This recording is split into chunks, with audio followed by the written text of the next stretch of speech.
en Colombia. ¿Cuál? ¿Y cuál otra? Tenía solo uno, importantísimo. Tenía solo el saginata. ¿Qué más? Otros géneros y otras especies diferentes a técnicas. Menolepina diminuta y los equinococos, que son el género equinococcus y varias especies que circulan en América Latina y en Colombia. Ya vamos a ver cuáles. Bueno, entonces, en esta sesión hacemos énfasis en Tenia solium, Tenia saginata y en equinococcus y las diferentes especies de equinococcus que una circula en Colombia y las otras son de América Latina, pero eventualmente por migración o por vecindad de nuestros países vecinos, ustedes pueden de pronto encontrar aquí pacientes con esas otras especies de equinococcus. Entonces, el énfasis lo hacemos en tenias y en equinococcus, lo cual no significa que ustedes no puedan, porque ya después de resolver todas las dudas de sus ciclos, ya está en capacidad de ustedes hacer autoaprendizaje de la Semenolepis. La Semenolepis larga y diminuta, que les voy a contar una historia, bueno, es como una anécdota de hace muchísimos años, cuando nosotros teníamos de compañero de trabajo el profesor Nichols, que entonces él era, cuando estaba con nosotros, al inicio él era el que daba estas clases. Entonces, bueno, dio todo, le tenía solium saginata, los equinococcus, y habló así como muy rápido y al final de vaya casi tiempo de Menolepis. Y resulta que en el parcial, eso es una anécdota más de estudiantes también, me contaron a mí después, muchos años después de tener clase con el profe Nichols, me dijeron, ay no, profe, usted no vaya a hacer con el profe Nichols, que llegó en el parcial y colocó un montón de preguntas de Menolepis. Y resulta que en clase solo le había dedicado por ahí 3 minutos al final. Y nosotros habíamos estudiado un montón de las tenias de los equinococcus y lo que nos salió fue Menolepis. Y yo les dije, porque es que hay que estudiar todo, las tenias, los equinococcus y las Menolepis, independientemente de la cantidad de tiempo que haya en clase para dedicarle a cada uno de esos 3. Entonces, pues, les cuento eso para que no se les olvide, estudiar Menolepis. A la profe Yuli, que se le presentó un inconveniente chiquito y ya casi está por llegar, le gusta mucho lo de las Menolepis, entonces ahí les doy el tip. Bueno, entonces, ¿eso qué es? ¿Quién quiere comentar qué significa todo eso? Yo medio leí algo, pero no sé si había leído que estos todos, pues lo de los cerdos es por la transmisión. No es el micrófono. Pero no es que atrás se vuelven porque no escuchan bien. Si escuchan atrás a su compañero, mire, ya hicieron cara de que no es por molestar, es para que todos escuchemos. Ya le dio pereza, qué pereza, como dicen ustedes, ya le dio pereza hablar por micrófono. ¿Sí? No hable, que usted siempre ha dado buenas opiniones. Ay, ¿qué pasa? Bueno, El micrófono lo bloqueó.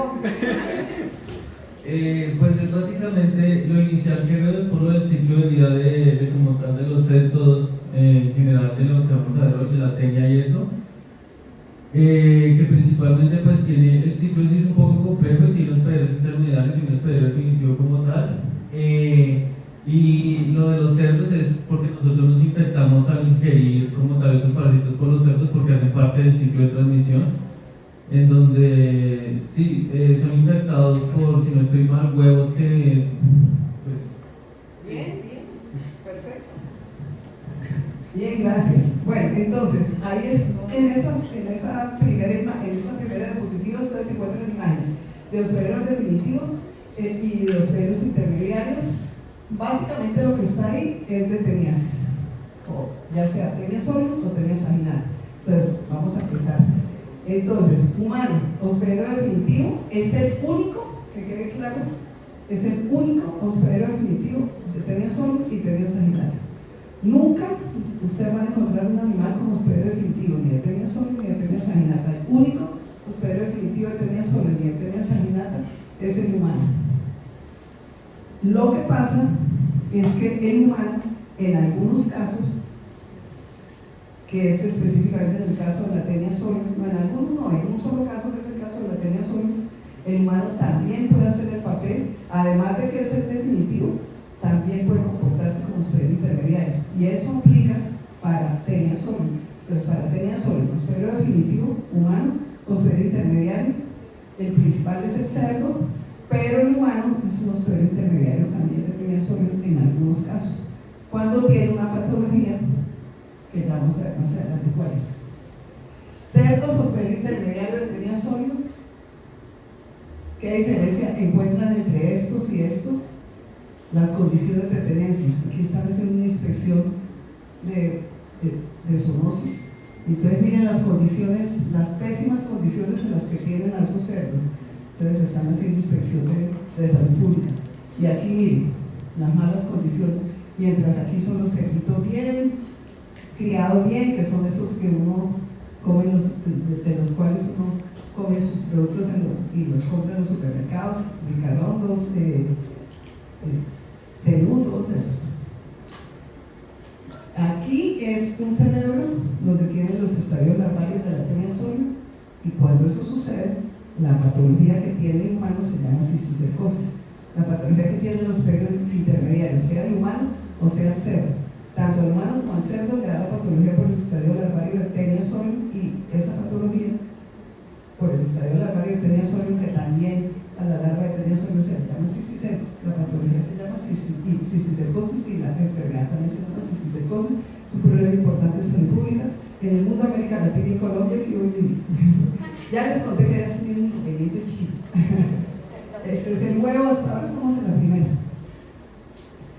Y revisando lo de los hospederos, entonces pues sigue tú. Hola chicos, muy buenas tardes, ¿cómo están? Bueno, hoy vamos a trabajar con plenoteniasis y cisticercosis. Es una patología que personalmente a mí me encanta mucho, porque realmente es una de las patologías donde uno puede trabajar mucho lo que es el enfoque One.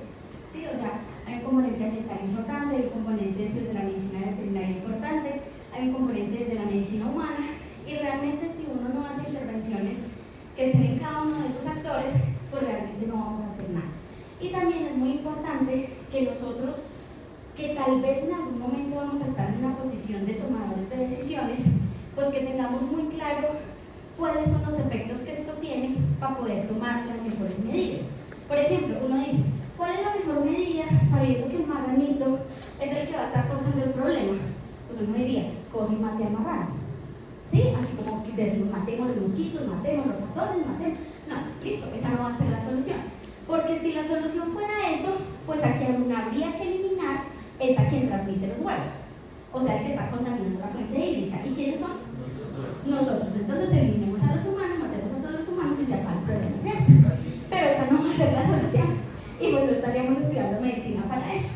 Entonces lo que tenemos que hacer es mirar cómo los comportamientos humanos y la manera como nosotros hacemos el levante de los animales. Hay dos tipos de animales, tal vez la profe ya se los dijo, animales que se van creciendo en una manera, digamos, como tecnificada, y otros animales que son los que denominamos animales de traspatio. Los animales de traspatio normalmente son esos animales que lo que queremos es, usualmente para autoconsumo en una comunidad, o si se hacen unas ventas, son unas ventas muy localizadas. Justamente esto es lo que hace que nosotros en el país tengamos una cosa que es como una distribución por focos. O sea, yo no puedo decir que toda la Guajira es endémica para teniasis o todo Boyacá es endémico para teniasis. No, yo voy a decir el municipio de San Juan del Cesar o voy a decir el municipio de Collaima, principalmente en una vereda donde estas condiciones de traspatio se dan, los animalitos tienen los cisticercos y la comunidad se los come. A veces nosotros hacemos algo que se llama las encuestas CAP. Las encuestas CAP son una cosa que es de conocimientos, actitudes y prácticas. Entonces uno aprende cómo la comunidad conoce, cómo tiene algunas actitudes que pueden ser de riesgo, porque incluso uno puede encontrar que hay comunidades donde te dicen a ti, ah sí, la carne con pepa, ah sí, la carne con pepa la conocemos, ah bueno, súper bien, pues porque ahí está la enfermedad y esa carne sabe muy rica. Entonces cuando ya la carne sabe muy rica, pues estamos entrando en un conflicto, que es un conflicto cultural, porque esta carne sabe muy buena. Entonces uno le dice, bueno, sabe muy buena, pero se la cocina muy bien. Yo le diría, no se la coma, ¿cierto? Pero de todas maneras, si la cocinas muy bien, pues uno por biología piensa que es una buena temperatura de cocción, pues igual se vuelve proteína y al fin y al cabo pues va a ser un recurso nutricional.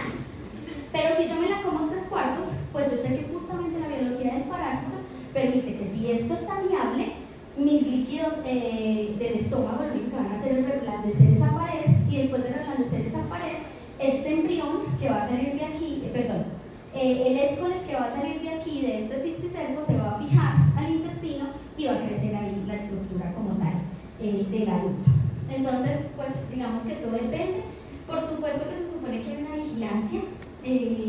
Hay una vigilancia de los entes territoriales, en este caso principalmente sería del ICA. El ICA, digamos que debería controlar esto, pero es que estos animalitos se salen del control. Entonces, perfectamente, los que están tecnificados, sí se les puede hacer una serología para mirar si están infectados o no están infectados, y se pierde la producción en el caso de que salgan infectados, pero estos animales nunca llegan a los entes de control porque están fuera de los sistemas de producción masiva de consumo en el país. Bueno, ¿qué es importante que sepamos de los cestos? Entonces recuerden que venimos de los helmintos. Los helmintos, entonces vamos a tener 3 grupos, que son ¿quiénes? Los nematos, los cestos y los trematos. Eso que usted menciona, la temperatura de cocinarlo, también había leído que se podían como morir esos parásitos, por lo contrario, o sea, por congelación, por temperatura fría. Eso no pasaría en los mataderos y eso. El problema es cuánto tiempo. Si es temperatura de refrigeración, no los mata. Pero si es temperatura de congelación y de más de 20 días, los mata. ¿Cómo los mata? El mecanismo, la formación de cristales. Esos cristales, entonces, cuando la carne se descongela, entonces lo que pasa es que rompe las membranas celulares. Entonces, al romper esas membranas celulares, la estructura sí se pierde. Pero muchas veces, por ejemplo, después del faenado, lo que se hace es limpieza, y después de ese faenado, lo que se hace es que se guarda el vacío y se deja esa temperatura de refrigeración, que esa es toda esa carne super premium que no pasa por procesos de congelación, porque en la congelación también pasa que se pierde valor nutricional. Entonces siempre mantienen esa temperatura de refrigeración, y la refrigeración no le hace nada al parásito, pero la congelación sí lo podría matar. Y ellos en esa carne, o sea, están en esa carne, ¿de qué se alimentan? Porque había visto que ellos se alimentan a través de la piel. Ellos hacen un proceso que es de difusión facilitada y difusión pasiva, principalmente de los nutrientes que hay alrededor en la matriz extracelular. Entonces ellos lo que hacen es que en la capita de afuera tienen unos transportadores, entonces pasan proteínas, pasan moléculas, pero en la carnita igual lo hay. Entonces, si no es tan fácil de que pase, porque digamos que cuando el organismo está vivo, pues ahí está la circulación, entonces es fácil hacer eso, pueden sacar enzimas digestivas. Y esas enzimas entonces van a hacer proteólisis y ahí se van a alimentar. Bueno, entonces, ¿qué pasa con los cestos? Los cestos hacen parte de los parásitos planos, pero la diferencia con los trematos es que estos son segmentados. Recuerden que los trematos eran una única estructura, que era normalmente una formita, como una formita de una hoja. En el caso de estos adultos, entonces lo que vamos a tener son 3 estructuras, digamos, bien diferenciadas, que son el escoles. El escoles vamos a tener, es como decir, la parte de la cabeza, que normalmente va a tener una estructura siempre, que son las estructuras de las ventosas. Estas ventosas son como unos chupitos, entonces lo que le van a permitir es fijarse a la estructura del intestino delgado. Y algunos parásitos van a tener en la parte de arriba algo que se llama una corona de ganchos. Esa corona de ganchos no todos la van a tener, va a depender de la especie, por eso incluso esta es una característica que nos permite ver, diferenciar especies. Luego de esto, entonces sigue el cuello. El cuello es una estructura que tiene células totipotentes. Entonces, a partir del cuello se empieza a formar el adulto. Si yo quiero matar al parásito, yo tengo que desprender del intestino de mi paciente todo esto.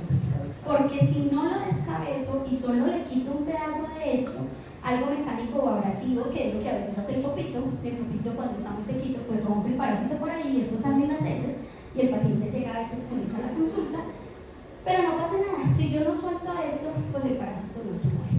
¿Listo? Entonces ahorita eso vamos a hablar de algo de eso en terapia. En el cuello entonces van a estar esas células germinales o células totipotentes, Y en el cuerpo vamos a tener algo que se denominan las proglótides. ¿Qué es una proglótide? Cada cuadrito de estos es una proglótide. Y las proglótides se van a dividir en tres tipos: las inmaduras, las maduras y las grávidas. Las inmaduras, pues es decir, como si fueran infantes. En las maduras lo que vamos a tener es las estructuras de reproducción, tanto femeninas como masculinas. Recordemos que estos organismos son hermafroditas, o sea que tienen ambos sistemas. Y las grávidas va a ser que cuando las maduras hacen el proceso de cópula, que se puede dar de manera interna, o sea, autocopulación, o entre una proglótide de un lado y otra de otro lado, hay cópula ahí, entonces ya se daña o involuciona la estructura masculina y ya solo prolifera la estructura femenina en cuanto a un útero. Ese útero tiene una cosita que se llama las ramas uterinas. Estas ramas uterinas están llenitas de huevos, y el número de ramas uterinas también puede ser un criterio para definir cuál es la especie. Entonces, cuando uno le llega a un pacientecito que le trae como tal un pedacito de una proglótide, entonces uno la lleva al laboratorio. En el laboratorio le hacen un proceso de aclaramiento, y en ese aclaramiento se cuentan las ramas uterinas para saber, en el caso de Colombia, si es Tenia solium o si es Tenia saginata, que son las dos tenias que tenemos endémicas en el país. Para el caso de los cestos, recuerden que vamos a pasar por tres estadios parasitarios: el huevo, la larva y el adulto. ¿Listo? En el caso de los huevos, vamos a tener diferentes tipos de larvas. Entonces, por ejemplo, en el caso de Tenia, la larva de Tenia se llama cisticerco. En el caso de las Hymenoleucas, las larvas de Hymenoleucas se llaman cisticercoide, y en el caso de Echinococos se llama laidátida. ¿Listo? Entonces, esto lo vamos a diferenciar de acuerdo a cada una de las especies.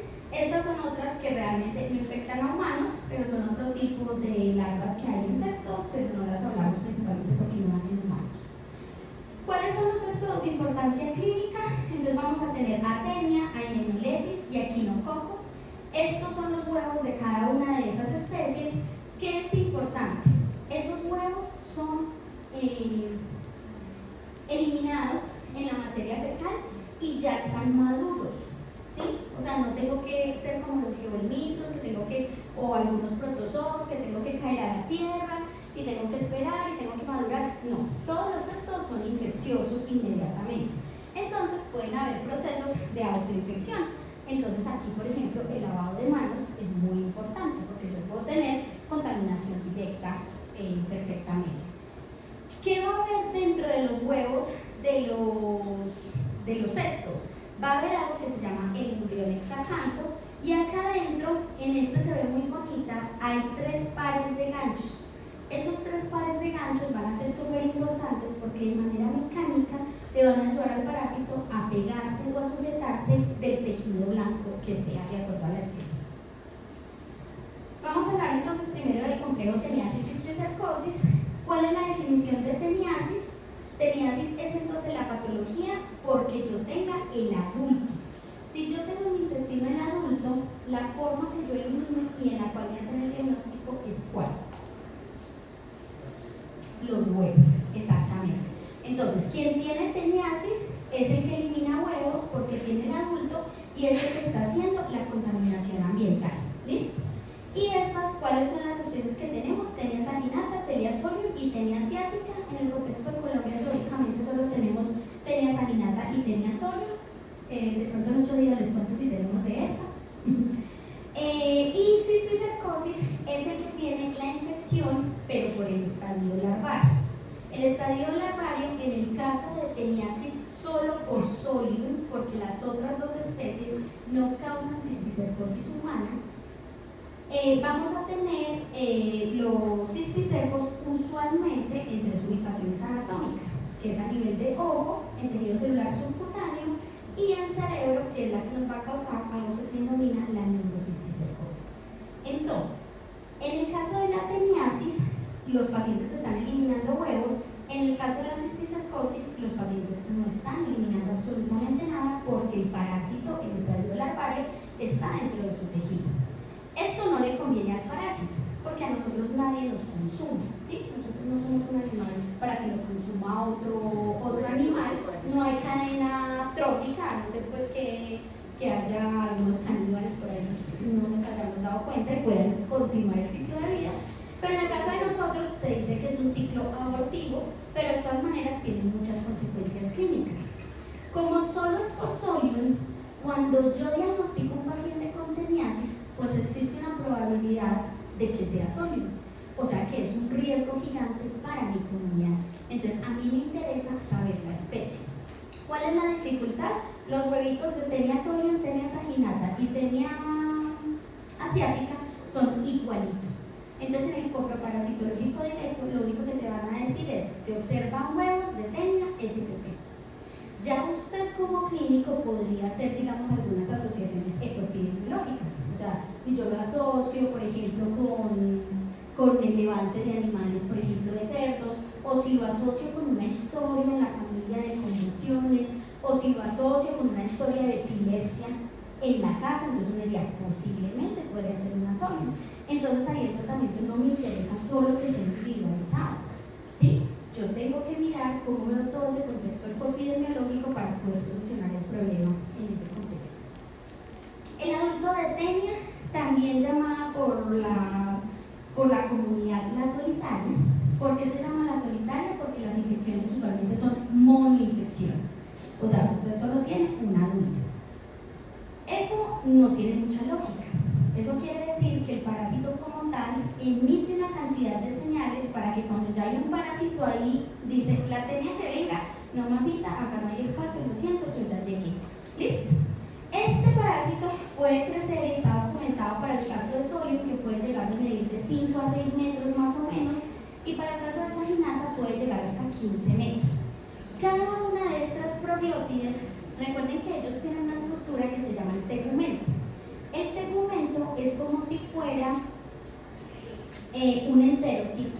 ¿Cuál es la función del enterocito? Absorción. Entonces, cada una de estas, ¿qué va a hacer? Va a absorber los nutrientes. Entonces ahí tenemos esa típica historia de la persona que come mucho, que es barrigona y que no engorda, que tiene este metabolismo rápido. Acá está su metabolismo rápido, ¿listo? Entonces, eso es importante. ¿Por qué? Porque estamos compitiendo de cierta manera. O sea, no solo te tienes que alimentar a ti, sino que también vas a tener que alimentar a este metazoo. Acá tenemos una fotografía de una microscopía electrónica de barrido, donde ustedes acá están viendo las ventosas y acá el escoles. Esto lo que tienen son como unas garras, ¿listo? Como si fueran unas uñas. Esto también pues a nivel de la mucosa pues va a generar una irritación, pero igual es solo un parásito. Entonces perfectamente los cuadros aquí van a ser completamente sintomáticos. ¿Listo? Entonces vamos a tener un parásito. Taenia solium, miren aquí el rostelo armado. Taenia saginata, que tiene el rostelo sin armar. ¿Listo? O sea, no tiene la corona de gancho. Entonces si por ejemplo yo logro tener el parásito completo y tengo toda la cabecita, pues podría diferenciar una de otra solo por la corona de gancho. El estróbilo es todo el cuerpo. El estróbilo iría desde aquí, desde el cuello hasta acá. Proglótides grandes, maduras y todo. O sea, no incluye la esclerosis. No incluye el esqueleto.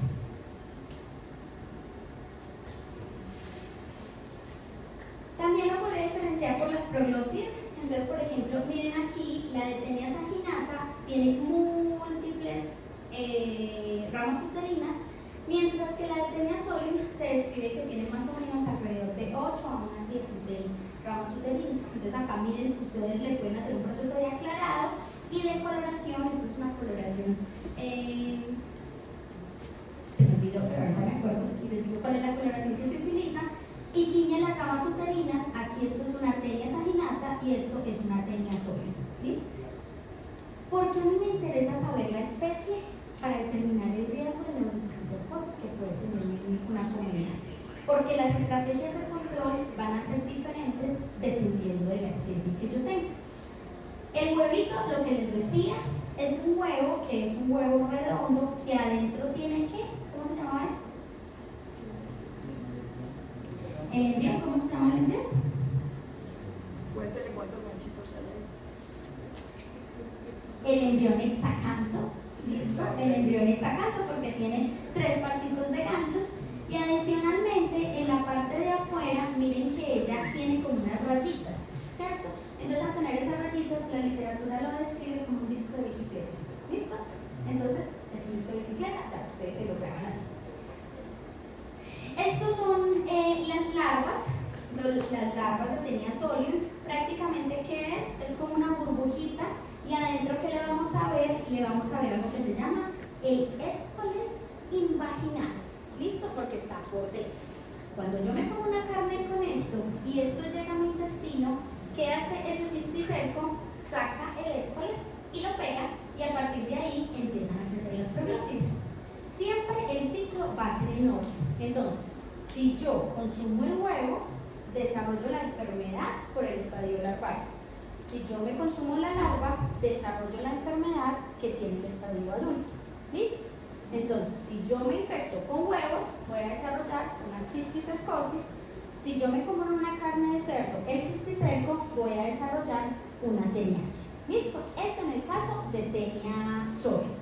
En el caso de Saginata, como no hay cisticercosis humana, la única posibilidad de infección es por el consumo de carne contaminada con cisticercos, y yo desarrollo el adulto. ¿Listo? Y el humano es el único hospedero definitivo en estas dos especies. Listo. El hospedero entonces intermediario para Taenia solium va a ser el cerdo. El hospedero intermediario para Taenia saginata entonces va a ser el ganado vacuno. Al ganado vacuno y a los cerdos van a desarrollar la cisticercosis. Normalmente les da el músculo, y normalmente eso no representa un deterioro importante para ese animal. ¿Listo? No es que baje de peso, no es que le dé diarrea, no es que va a ser más enfermito. No, es un animalito que se levanta sin ningún tipo de problema. El único problema es que cuando llega el momento del faenado se le ven los cisticercos. Pero si es en una carnicería donde no hay control ambiental, pues eso perfectamente se vende sin ningún tipo de problema. Hay varias preparaciones que pueden ser un factor de riesgo. Por ejemplo, hay una preparación, se me olvida en este momento, pero es como un chorizo de cerdo. ¿Listo? Uno en un chorizo que se come cuadritos. Entonces, y está dentro con la cebollita, con otras cosas, pues hay calabresa. Algo así. Un chorizo así, y que se utiliza principalmente la parte como de esta partecita y esta partecita acá de marranito, que me perdonan por la anatomía de marranos, pero no sé cómo se llama. Entonces lo que se hace es se coge esta partecita del cerdito y se parte en pedacitos, y con eso se hace ese embutido. Entonces va a ser un embutido, usted pues no tiene la posibilidad de ver eso. Esto más se hace cuando es en carne más buena, que son como los lomos y eso. Ahí sí se podría ver esa preparación, pero del resto puede que pase completamente desapercibido. ¿Qué contexto tenemos del hospedero definitivo? El hospedero definitivo es única y exclusivamente el humano. Entonces, si es una zoonosis, porque la infección se comparte entre humanos y animales, pero entre humanos y animales no compartimos como la misma función dentro del ciclo de vida. ¿Quién va a estar haciendo la contaminación ambiental? Los humanos. Entonces, ¿cuál es el problema? Que haya necesidades básicas insatisfechas.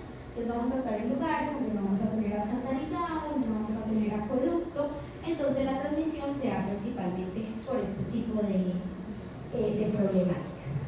Ciclo de vida es un ciclo de vida fácil. Entonces vamos a empezar por aquí con el humano. El humano teniendo ¿qué? ¿Esto qué estadio es? El adulto.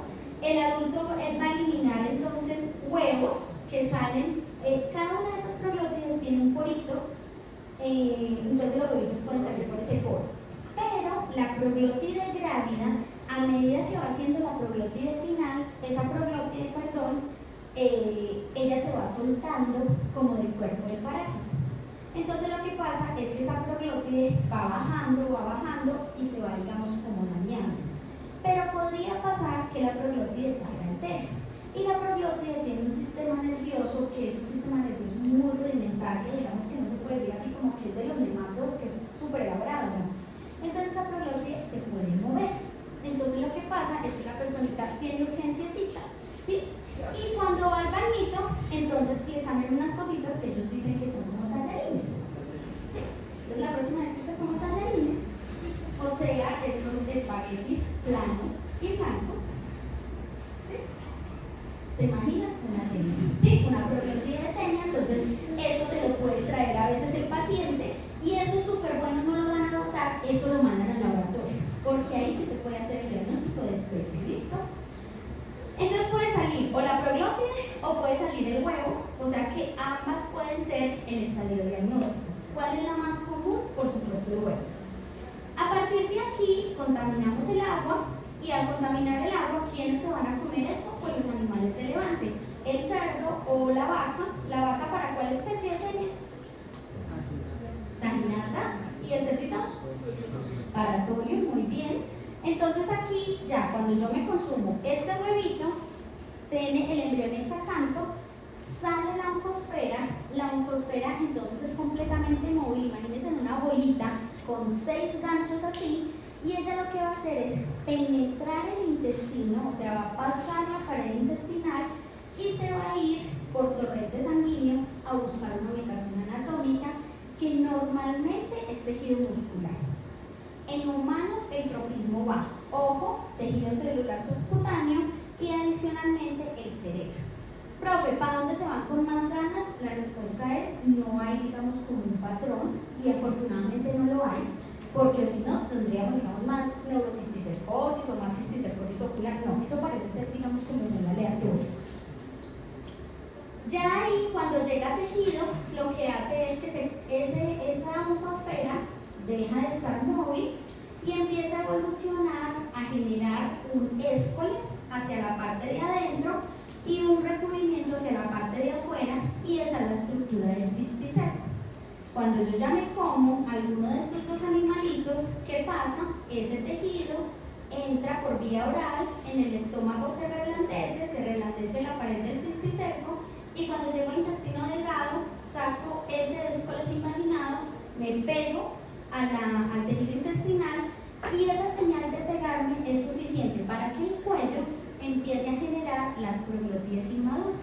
Y a medida que voy creciendo más, esa proglótide hace madurez sexual, entonces genero el útero y genero toda la parte de los testículos y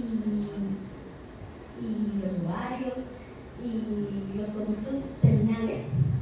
Se hace autofecundación ahí, y cuando ya se fecunda, se da una señal celular en esa proglótide para que el sistema reproductivo masculino involucione y se desaparezca. Y ya entonces solo queda el útero lleno de huevitos y esa es la proglótide grave. ¿Alguna duda con respecto al ciclo? Listo.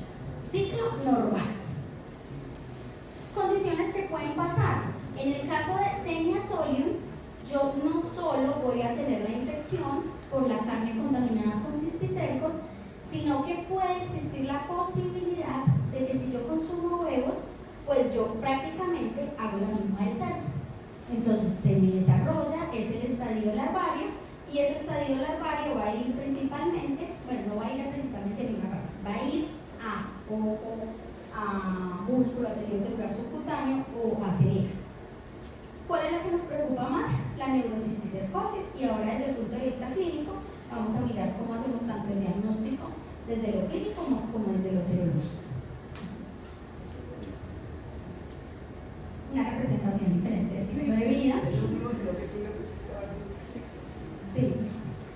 Acá hay una cosa muy importante, y es que, digamos que es que el humano, nosotros siempre hemos sido, y desde nuestra carrera como tal en medicina, pues nosotros siempre somos el centro de la atención, ¿cierto? Pero cuando realmente lo somos, empezamos a intentar culpar a otros, como por ejemplo es el marranito, ¿cierto? Acá culpamos al marranito de muchas cosas, pero realmente el actor principal aquí es el humano. Y donde nosotros podemos hacer el control, principalmente desde el punto de vista quimioterapéutico, va a ser en el humano. En los cerdos también se hace control, primero los cerdos se puede desparasitar, y hay una vacuna que está avalada en muchos países, excepto en Colombia, que está contra la cisticercosis porcina. Entonces, para los animales de levante les tienen que aplicar esa vacuna. ¿Por qué Colombia no la ha aprobado? No la ha aprobado porque tiene una tasa de mortalidad del 30% en los lechones. Entonces el hecho es que si usted le dice a una persona que tiene 100 lechoncitos que existe la probabilidad de que se le mueran 30, pues 30 es demasiado. 30 es demasiado, entonces digamos que por eso todavía no la podemos aplicar, porque todavía no está bien la seguridad, pero los lechoncitos a veces se mueren.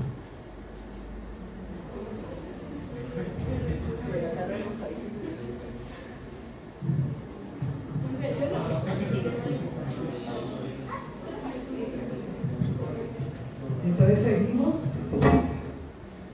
pero volvamos a eso. Entonces, si se come la carne de cerdo cruda o mal cocida, o como dicen por ahí, rosadita y jugosita, entonces ¿qué enfermedad le va a dar al humano que se coma eso?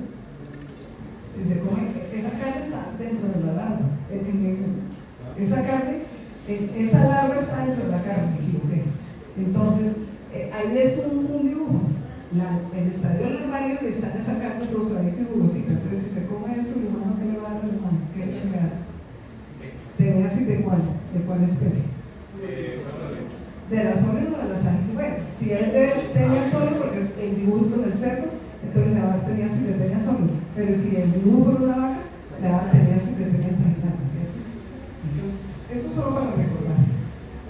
Y aquí entonces, el humano y el cerdito se pueden ingerir, hagamos de cuenta que ya está comprobado que eso es un huevo de tenía solo, porque ya sabemos, por lo que dijo la profe, que a la microscopía óptica no se puede diferenciar si es solo en la sanguinata, pero asumamos que es solo. Entonces, tanto el humano como el cerdito, entonces, cuando el humano se come el huevo de tenía solo en el humano, entonces ¿qué enfermedad termina? Es solo para repasar lo que la profe ya le dijo, pero es que eso no se nos puede enredar. Si el humano se va a comer ese huevito que está contaminado con lechuga, existe cercosis. Nos quedó clarísimo, ¿cierto? Porque con seguridad eso es pregunta de la práctica, de los quizzes, de los parciales, del final, de todo, porque eso no se nos puede olvidar. Y por eso con la profe Luis, en la biología, en el ciclo latino, varias veces vamos a estar insistiendo en eso. Porque nos ha pasado que llegan a consultar aquí súper eminentes especialistas a traer muestras al laboratorio y uno se da cuenta que se les olvidó en clase de cosas meses. Enredaron cómo adquiere la infección el humano para que le dé cisticercosis y cómo la adquiere para que al humano le dé teniasis. Y es lo que la profe y yo también ya les había dicho. El humano puede, el único espero definido, pero eventualmente, en algunos casos puede ser intermediario de teniasis. Listo, entonces mecanismos. Entonces, ¿quién quiere decirme qué entienden por esos conceptos? Que la profe tal vez les fue diciendo. Heteroinfección, ¿qué significa? Autoinfección. La profe tal vez explicó por qué hacen autoinfección. Entonces, una es interna, otra es externa. Eso, si recuerdan por ahí, el ciclo estroviral es parecido, o algo tiene parecido en el concepto, por lo menos. Entonces, heteroinfección es cuando ¿qué? Eso se refiere a la cisticercosis. Entonces, es la ingesta de ¿qué? De huevos. Para que el humano le dé cisticercosis se comió los huevos vamos a referirnos a teniasol, que es la que nos da, porque la sanguinata no va a hacer cisticercosis en el humano. Entonces, heteroinfección, se comió los huevos de teniasol, ¿de dónde los sacó?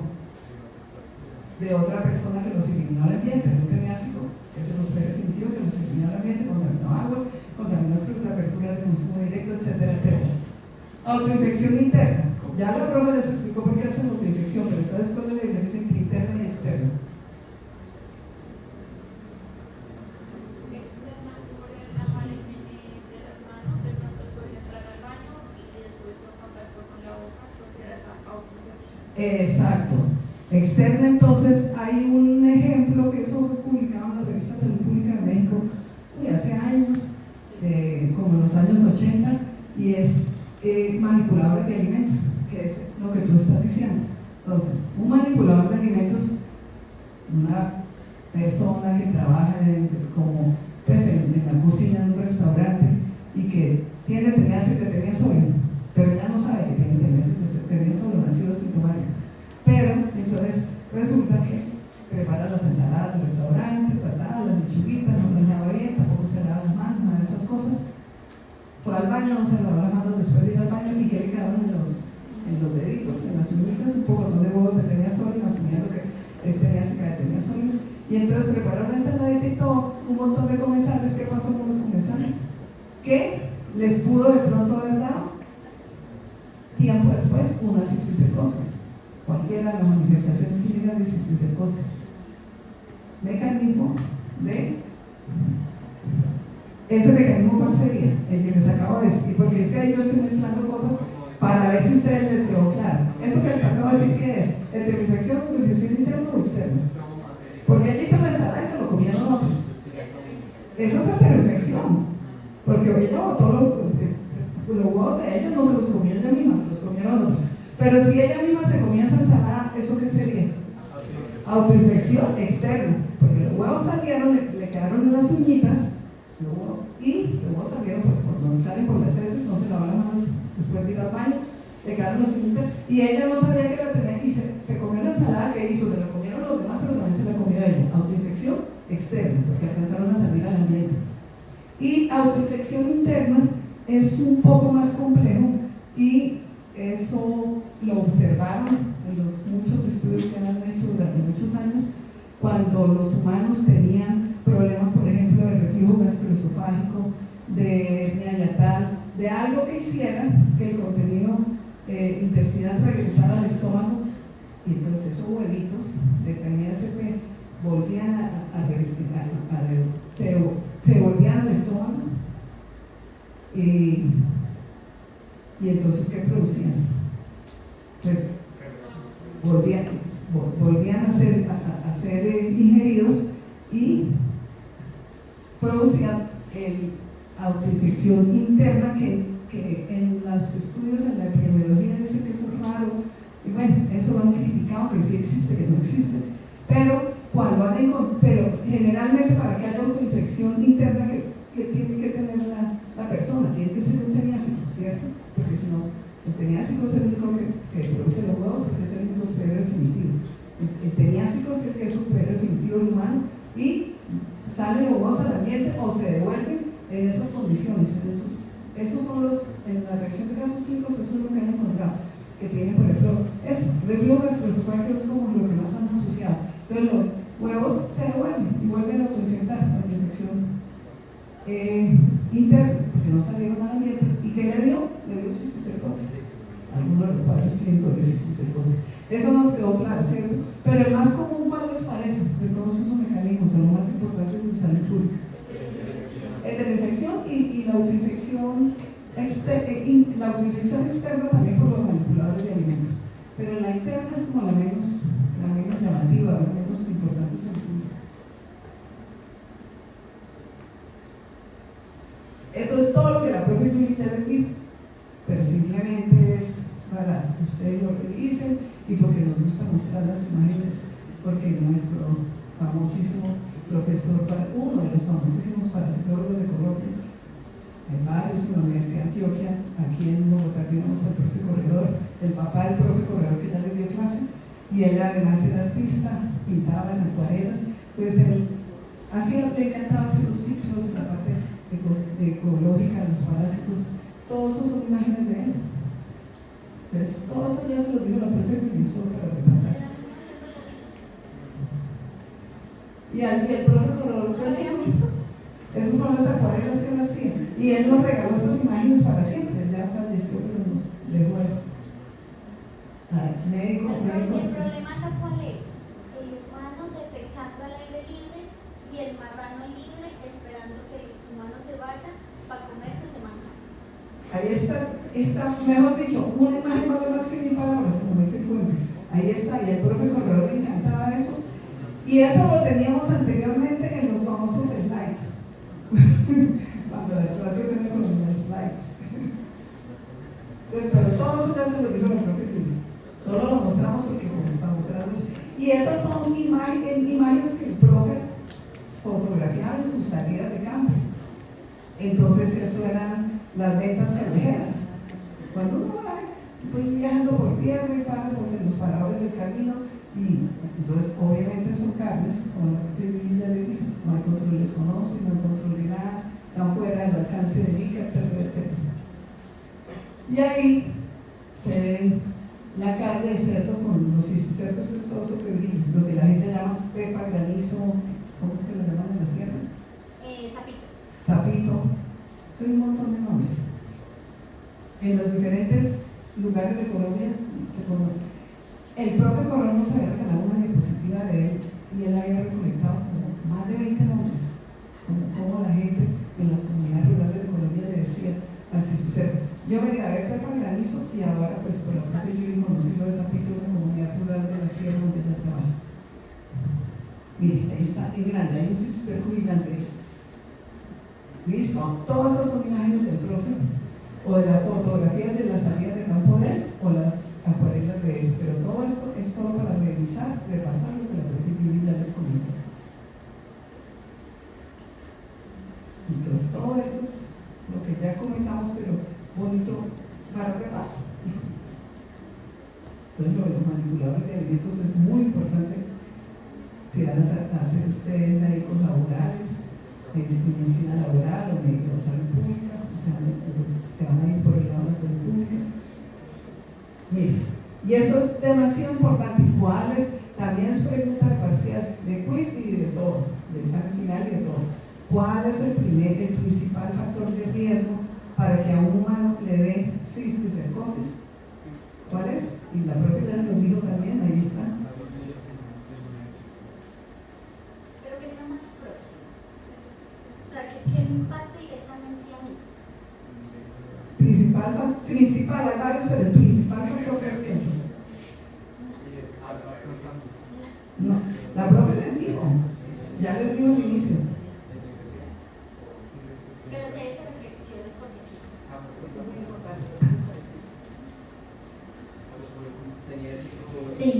Tenía asco en la casa. Ese es el factor de riesgo, porque no es solo que ese teniásico contamina el ambiente, sino que ese teniásico contamina mi casa, mi centro, mi lugar. Entonces, cuando yo tengo un teniásico en casa, pues muy probablemente los convivientes, y si por ejemplo el teniásico es la madre, o es la persona que manipula, o uno dice, ay, y si es un bebé no pasa nada, pues el bebé mantiene en el piso las manos y después va y le toca la cara a uno, ¿sí? Entonces el problema principalmente es el teniásico en casa, ¿listo? Y por eso no es simplemente el teniásico, sino cómo trabajo, digamos, toda la casita, y adicionalmente, pues esa casita ecosistémicamente dónde está. Nosotros, por ejemplo, en la sierra tuvimos un estudio que nos financió la facultad para semilleros este año, y hicimos un estudio en algo que denominamos el foco. ¿Por qué? Porque habíamos encontrado en la escuela unos niños que tenían teniasis y que habíamos hecho una PCR, y que esa PCR dio que eran 2 de los niños que habíamos visto en la escuela estaban en ese asentamiento. Y fuimos y preguntamos, ¿y ese asentamiento cuántas casas son? Y nos dijeron, no, pues si muchos son como 30. Y me dice, bueno, eso es muy poquito. Cuando fuimos, la realidad era que apenas eran 15 casas. Pero había una casita que queda en la lomita, ¿sí? Y esa casita fue donde de 5 personas que viven ahí, 3 estaban infectadas. Pero ¿qué pasaba cuando llueve? Pues el agüita va hacia abajo y entonces hay una contaminación de esas 15 casitas, y prácticamente en cada una de esas casas al menos había una persona infectada. O sea, había un proceso ahí colectivo muy importante. Entonces no es solo esa primera casita donde encontramos el problema, sino completamente a nivel ecosistémico. Y la cosa se agrava. Hay una cultura de defecación al aire libre, y usted llegar y decirle a la gente, no defeque como toda la vida han defecado. Sí, eso es súper complicado. No hay una cultura del pozo séptico, entonces también yo decir, venga, construya un pozo séptico, pero lo primero que me van a decir es, doctora, pues páguemelo, y aparte hágamelo, porque, ¿cierto? Entonces no es tan fácil, digamos, como de controlar. Entonces ahí la cosa se vuelve complicada. Ustedes me piensan qué creen que debo hacer. Listo, gracias Yuri. Entonces ahí está el resumen, las palabras claves de lo que la propia Yuri les acaba de comentar. En esa diapositiva están las palabras, lo más clave, digamos. ¿Y por qué se llama complejo teniásico y cisticercosis? Pues porque es que para que haya teniásicos tiene que haber quién con cisticercosis, y para que haya cisticercosis tiene que haber quién con teniasis, un humano, porque es el único poder definitivo. Entonces, eso es clave, no se nos olvide. Y mire, por eso lo super resaltamos. Principal factor de riesgo para que a un humano le dé cisticercosis, continencia, con un peniásico, todo lo que la profe Yuri les acaba de comentar. Y asimismo, esas investigaciones parecidas a las que acaba de hacer la profe Yuri con el grupo de ella, con el grupo de semilleros, estudiantes de ustedes, de pregrado, también las hicieron en otras comunidades de América Latina. Yo conozco algunas publicaciones también antiguas de México. En México hicieron lo mismo, en una comunidad, las casitas. Entonces iban inspeccionando todas las casitas de arriba para abajo y todo el ecosistema y todo el problema de. Y entonces son enfermedades que desaprendidas. Listo, ahí está para que no se nos olvide. Bueno, entonces ahora sí vamos a la patogenia, patología. Bueno, parte de la patogenia ya está explicada, pero entonces, cuadros clínicos, tropismo, como la profe Yuli les comentó, por sistema nervioso central. Vamos a hablar, pues ahí eso es para hablar de neurocisticercosis. Tropismo por sistema nervioso central. El humano se come el huevo de tenia solo y se puede ir al sistema nervioso central, a ojo, al tejido celular subcutáneo, y hay otros que dicen que también se puede ir al músculo. Entonces, algunas clasificaciones lo clasifican solo en neurocisticercosis, que es cuando se da el sistema nervioso central, en cisticercosis ocular cuando se va al ojo, cisticercosis de tejido celular subcutáneo cuando se va al tejido celular subcutáneo, pero hay otro que es cisticercosis muscular cuando se va a los músculos. Entonces, algunos hablan de solo 3 clasificaciones: neurocisticercosis ocular y tejido celular subcutáneo. Otros hablan de 4 y le agregan la muscular. Pero las dos que más nos interesan, los 2 cuadros clínicos en las 2 ubicaciones que más nos interesan, son,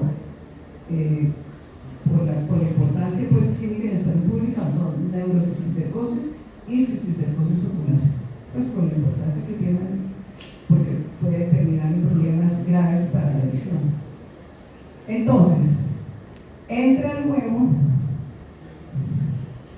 todo lo que la profe Yuri ya les explicó del ciclo, y acuérdense que es huevo larva adulto, ¿no? Entonces, y queda todo lo que ella ya les explicó, que ahí no continúa el ciclo, entra el huevo por vía oral, se reblandece, todo eso queda el embrión va por venoso, linfático, arterial, y llega en el caso de que el tropismo sea por sistema nervioso central, llegó ahí, y entonces ahí ¿qué pasó? Ahí está íntegro todavía, pero empieza, y ahí está protegido el sistema inmune. La larva tenía sodio, porque eso ya es la larva, la que queda en el cerebro. Entonces, ¿quién produce la patología en la neurocisticercosis? ¿Qué forma parasitaria? La larva. ¿Y con qué se infecta el humano para que le dé neurocisticercosis? Con el huevo. Se infecta con el huevo, pero la patología la produce la larva. Esta es la larva. Entonces, la larva está ahí inicialmente, y entonces la larva tiene un montón de mecanismos de evasión de respuesta inmune. Todos ustedes se acuerdan del curso de inmunología, todos los mecanismos que se utilizan la tenía solo, y eso ahí está protegidito y está ahí en la capsulita. Algunos le dicen quiste, pero no es un verdadero quiste, es el cisticerco que está ahí, sí, está enquistado ahí en la larva de tenía solo, pero no es el concepto de quiste como el quiste de Yardia, por ejemplo. ¿Y qué pasa? En algún momento ya hay un desequilibrio, ya no le funciona el parásito, los mecanismos de evasión, ya el sistema inmune empieza a funcionar, a defenderse también de los mecanismos de evasión del parásito, y entonces va evolucionando y puede ir evolucionando a fibrosis primero. Estos dos se van generando más hasta que finalmente se calcifica. Antiguamente, cuando el único método de imágenes diagnósticas para hacer el diagnóstico era un RX, lo único que se podía mirar era el calcificado, pero hoy con resonancia nuclear magnética y tomografía se pueden evidenciar los otros estadios evolutivos del cisticero, y esto puede durar años. El humano puede haberse infectado en la infancia y puede ser asintomático durante mucho tiempo hasta que de pronto presentó alguna manifestación clínica, como vamos a ver más adelante. Entonces, ahí está lo que ya hablamos. Estos son los conceptos de lo que está en esa imagen anterior. Entonces, estadio vesicular inicial, mínima inflamación, vesicular coloidal, ya hay más inflamación, ya el sistema inmune aprendió a defenderse de los mecanismos de evasión del parásito, entonces ya empieza a haber muerte del parásito. O como ya les comenté, el parásito pierde la habilidad de usar sus mecanismos de evasión. Y seguimos a granular, que ya es un estadio más avanzado de generación, ya se sigue generando parásito de fibrosis y finalmente se calcifica. Antiguamente decían que ya el calcificado no tenía problema, que si se fue una larga tenía solo una que ya se calcificó, que ya no pasaba nada. Decían que eso ya aparecía en la radiología o en las imágenes de minutos, pero ya no implicaba cuadro clínico, y eso hubo muchas discusiones, y actualmente ya se sabe que el estadio calcificado también produce sintomatología, como vamos a ver más adelante. Eso fueron discusiones de muchos años. Estas son las imágenes diagnósticas, que aquí creo que ninguno de los que estamos somos expertos en imágenes diagnósticas, pero cuando ustedes vayan a su curso de sexto semestre de imágenes diagnósticas les van a explicar bien cómo se interpreta un TAC, cómo se interpreta una resonancia. A mí no me pregunten mucho porque no soy experta. A veces nosotros invitamos a los de imágenes diagnósticas al curso de parasitología, creo que los podemos volver a invitar, o por lo menos a la clase de análisis de secuencias sería interesante invitarlos. Pero en todo caso, lo importante es lo que ya comentamos. En esa imagenología se pueden ver los diferentes estadios evolutivos, se puede diagnosticar mejor la cisticercosis. No hay que esperar a que se calcifique como históricamente, como era hace muchos años. Entonces ahí ustedes ven. Pero ahí en esa imagen una cosita, y es que ahorita van a ver con Patrick una cosa que se llama los criterios mayores y los criterios menores, pero en esas imágenes, en alguno de las imágenes, principalmente la que está arriba a la izquierda, no es solo el espacio, sino que adentro ustedes le van a ver el escoles imaginado. Entonces, si ustedes le logran ver el escoles imaginado, eso sí o sí ya es una imagen compatible al 100% con una cisticercosis cerebral, o sea, con una neurocisticercosis. Entonces, si yo veo solo el espacio, digamos que otros agentes infecciosos también podrían causar esos espacios cavitarios que se ven como un cambio en lo electrolúcido, electropaco o electrodenso, que ustedes lo van a ver más adelante, pero sí que se tiene la idea que si yo a esa imagen le veo adicionalmente un puntico en la parte de adentro, eso sí es el escoles invaginado, y eso es un criterio mayor de diagnóstico, y ya no necesitaría, digamos, más criterios para hacer el diagnóstico. ¿Listo? En la diagra sí se ven algunos que ustedes ven como el puntito. En este demás se ven. Sí. Hay que ir un montón. Y esto es un parenquimatoso, porque ahorita vamos a ver las otras ubicaciones a nivel patológico. Entonces, eso es muy interesante. Cuando de verdad van a su curso de imágenes diagnósticas se lo explicarán muy bien. Eso. Cuando aparecieron TAC y resonancia como métodos diagnósticos, avanzó el diagnóstico no solo para la neurocisticercosis, para la fasciolasis, para la toxoplasmosis, como la profe les acaba de decir, muchos parásitos pueden producir ubicaciones en el sistema nervioso central y de pronto imágenes similares, pero cuando uno dice ahí está el escoles, listo, eso es teniasol, porque en el humano no le hace cisticercosis de teniasalinata. Listo, entonces ahí están todas las posibles ubicaciones. Ahí está la parenquimatosa, ahí está una que eso debe ser como ustedes que son los expertos de anatomía, de neuroanatomía que vieron hace poquito, yo lo haría hace muchos años. Ahí es, ¿qué? ¿Cuarto ventrículo? ¿Qué será eso? ¿Qué les parece? No me acuerdo mucho. Pues ahí están las diferentes ubicaciones. Ahorita vamos a ver clínicas. Bueno, entonces, ahí está la otra clasificación. Entonces, lo que vimos primero es los estadios evolutivos, que es lo que se refleja en TAC y resonancia, y como la profe también ya les comentó, y que tiene que ver con criterios diagnósticos que vamos a ver más adelante. Y esto ya es anatómico, morfológico. Entonces, hay un cisticerco que lo llamaron desde hace mucho los patólogos cisticerco racemoso por la forma, y otros que lo llamamos cisticerco celuloso. Entonces, pero los dos son larva de teniasol, los dos son cisticercos, solo que les pareció como con muchas ramificaciones, lo llamaron racemoso, y el celuloso es el típico es la vesícula, que es el cisticerco bonito, la imagen que les mostró la propia Julia al inicio, la morfología que ella les habló del escólex, el líquido, la pared. Ese es el típico celuloso, que el celuloso se ve más en la localización parenquimatosa y el racemoso se ve más en las que se ubican en el cuarto ventrículo, en el espacio subaracnoideo, en otras localizaciones. Pero el celuloso es el más común, yo creo que es el que se ve ahí. Listo, ahí están las diferentes. Entonces, mire, esto es lo que la profe Julia les mostró: el escólex, el líquido, la pared. Esto es lo mismo. Aquí está, creo que este es como un esquema de racemoso que tiene más ramificaciones. Esta es una ubicación y esto es la patología.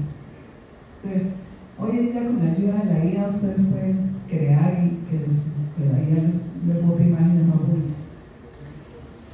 Bueno, esto es la parte clínica. Entonces, si se conoce del sistema nervioso central, preguntan.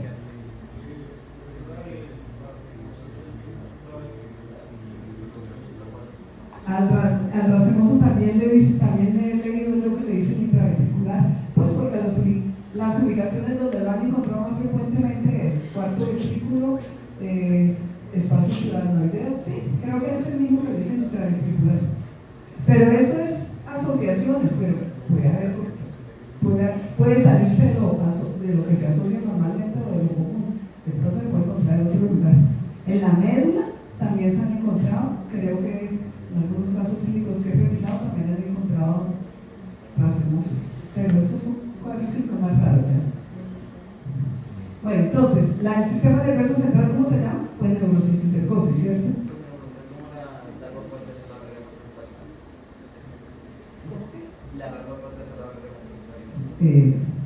Yo no me acuerdo, no sé cómo lo hacen. Atraviesa la válvula hematoencefálica, ¿cómo? Es que si ella por los ganchos puede pasar por cualquier lado. Por cualquier lado puede pasar. Porque de hecho ya pasa endotelia. Ella penetra el intestino. O sea, pero que haya, digamos, como un lugar específico por el cual entre y que sea que ser por ahí. Que yo lo haya leído, no he leído que sea por un lugar específico, no. Pero sí, es una ruptura mecánica. O sea, no es nada de que, ay, me voy a tapar y voy a mirar. No, paso derecho y rompo. Eso sí, es muy rápido. O sea, el proceso es muy rápido. Y hay un ataque a complemento súper importante en todo el momento que pasa por la vía sanguínea y el líquido cefalorraquídeo. Pero es que no se queda en el líquido cefalorraquídeo, sino que inmediatamente se implanta. Y adicionalmente hay una respuesta inmune, digamos que en este caso no la puse tanto porque el enfoque es más, pues que ustedes vean todas las presentaciones clínicas, pero hay una lucha hospedero-antígeno, que lo que es hospedero-patógeno, que lo que pasa es que, recuerden que el cuerpo llega un momento en el que dice, no puedo combatir eso. Entonces lo que mejor vamos a hacer es que nos vamos a hacer pasito. Entonces las células de la respuesta inmune alrededor de ese cisticerco lo rodean, pero sin hacer un granuloma, no hacen un granuloma. ¿Para qué? Para generar poca inflamación. Entonces, a pesar de que esto se ve muy horrible, tampoco es que haya unos cuadros, por ejemplo, como agudos de meningitis, no. Es más bien un cuadro crónico asociado más bien a cuadros de epilepsia, algunas alteraciones mediomotoras, pero no es un cuadro tan agudo como una meningitis. O como una queratitis para la no, la queratitis no, una meningitis, la meningitis esa de meningocefalitis aviar primaria que fulminante. Esto es o asintomático o más leve. No, porque ella sí lo hace, pero en los bovinos. Es más compatibilidad de especies. O sea, no existe el receptor en nosotros para los antígenos de sangre. Solo eso. Evolutivamente más adelante eso pudiera pasar, perfectamente pudiera pasar, porque los parásitos lo que hacen es que cuando su nicho ecológico se les va agotando, ellos van cambiando de hospedero. Por ejemplo, hoy hay parásitos, por ejemplo, ascaris, que yo les dije que ya se está diciendo que de pronto puede ser una zoonosis, y ahorita me enteré que tricocéfalo también. Parece que ya está infectando otras especies que sean no humanas. Y uno dice como, pare, como así. Entonces, ¿podría pasar eventualmente más adelante que una sanguinata cause una cisticercosis humana? La respuesta es sí. Pero por ahora no, y parece que no es porque no tenemos el receptor específico para que se transfiera. Eso es lo que hay por ahora. Por Pero así como tenemos problemas de cambio climático, también estamos viendo con los estudios de genomas otra cantidad de cosas nuevas. Bueno, entonces, sistema nervioso central, obviamente, aquí hay una cosa importante, es que cuando usted vaya a hacer el diagnóstico, después de hacer la historia clínica, de conocer el contexto del paciente, toda la historia clínica completa, y vayan a poner el diagnóstico, acuérdense lo que la profe Angélica recomendaba en malaria, que no es suficiente decir malaria, tiene malaria, y hay que decir complicado, y la especie. Aquí hay que decir, no es suficiente decirle al paciente usted tiene cisticercosis, no, hay que decirle usted tiene neurocisticercosis, o usted tiene cisticercosis ocular, o tiene cisticercosis del tejido celular subcutáneo, o tiene cisticercosis muscular, pero sobre todo hay que dejarle claro al paciente si no es lo mismo tener neurocisticercosis que tener una cisticercosis ocular. Y en la historia clínica, en su diagnóstico, ustedes tienen que, después de haber hecho todo el examen físico, antecedentes, después de haber revisado todas las pruebas diagnósticas, todos los criterios mayores, menores, epidemiológicos, tienen que estar ya en capacidad de decir, ¿es neurocisticercosis o es cisticercosis ocular? Es mejor ser específicos en los diagnósticos. Bueno, entonces empieza la ocular.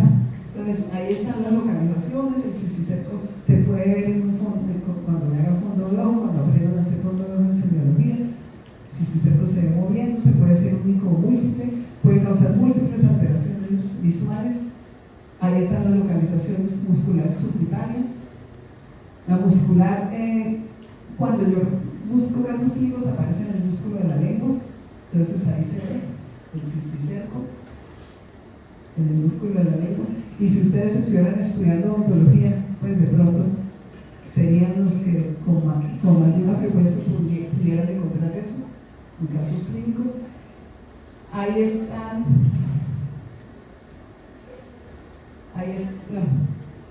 devolvamos, ahí están imágenes. Esto sería cisticercosis ¿qué? Muscular, exacto. Y esto de tejido celular subcutáneo. No produce mayor problema de salud pública ni gran sintomatología, pero ¿cuál es el problema de tener una cisticercosis muscular o un tejido celular subcutáneo? Que puede tener, un paciente puede tener las 4 ubicaciones o 3 o 2.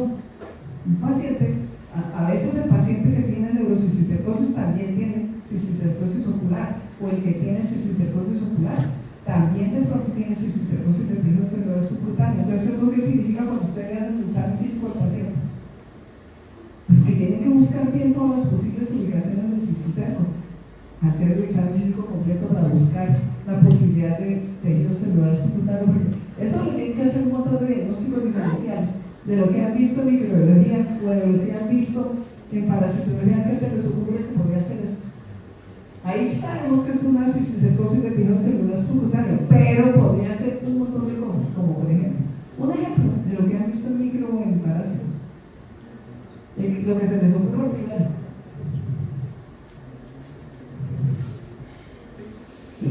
Bueno, un montón de cosas, acuérdense de la micosis, acuérdense, hay una leishmaniasis que se podría parecer a esa. Bueno, hay un montón de cosas. Acuérdense que no tenemos la obligación en quinto semestre de saber examinar, de conocer la semiología y de saber cómo se examina una patomegalia o una esplenomegalia, pero sí tenemos que hacer la integración básico-clínica, que es lo que hacemos en este curso. ¿Qué más? ¿Con qué seguimos? Con esto. Entonces, clasificación topográfica de la neurocisticercosis, o sea, de los cisticercos en el sistema nervioso central. Entonces, intraparenquimatosa, dicen las series de casos, las publicaciones, los estudios epidemiológicos clínicos, etcétera, etcétera, dicen que la más frecuente es la localización intraparenquimatosa, que esas son las imágenes diagnósticas iniciales cuando el profe le dijo, miren que ahí se ve bien el escoles. Ahorita igual vamos a ver más imágenes intraparenquimatosas. Y también se pueden localizar los cisticercos extraparenquimatosos. Hay casos clínicos en Colombia, en América Latina y en el mundo, si a ustedes les gusta revisar casos clínicos. De hecho, en su Moodle les colocamos casos clínicos de intraparenquimatosa y extraparenquimatosa. Puede ser ventricular, es el que llaman del cisticerco racemoso o el cisticerco ventricular, el del cuarto ventrículo, subaranoidea y localización espinal. Entonces, si lo devolvemos a la clasificación de cisticerco celuloso, que también es el vesicular o el cisticerco racemoso, entonces el vesicular se encuentra más frecuentemente en la intraparenquimatosa y el racemoso, o que le dicen ventricular también en algunas publicaciones, lo encuentran o en localización, lo encuentran más frecuente, o se asocia más frecuente, pero no tiene que ser sí o sí. Se asocia con extraparenquimatosa y con la localización del ventricular, subaranoidea y espinal. Listo. O sea, si alguien les hace una pregunta, dígame 3 signos y síntomas típicos de neurocisticercosis, ¿ustedes qué contestan? ¿Hay algún típico que les diga en clínica, en signos o en síntomas de cisticercosis? ¿Habrá o no habrá? No hay. Eso puede ser un montón de cosas, un montón de bacterias, un montón de virus, un montón de parásitos que se pueden ubicar en el sistema nervioso central en cualquiera de estas localizaciones. Que eso es lo que hacemos en integración entre los cursos de micro y de parásitos. Bueno, esta es la intraparenquimatosa, que es donde la profe Julie les comentó que es más frecuentemente ver en los coles. Más imágenes diagnósticas, ahí con las flechitas está señalado todo. Y estos son los dentro de la localización en el sistema nervioso central de varias síndromes.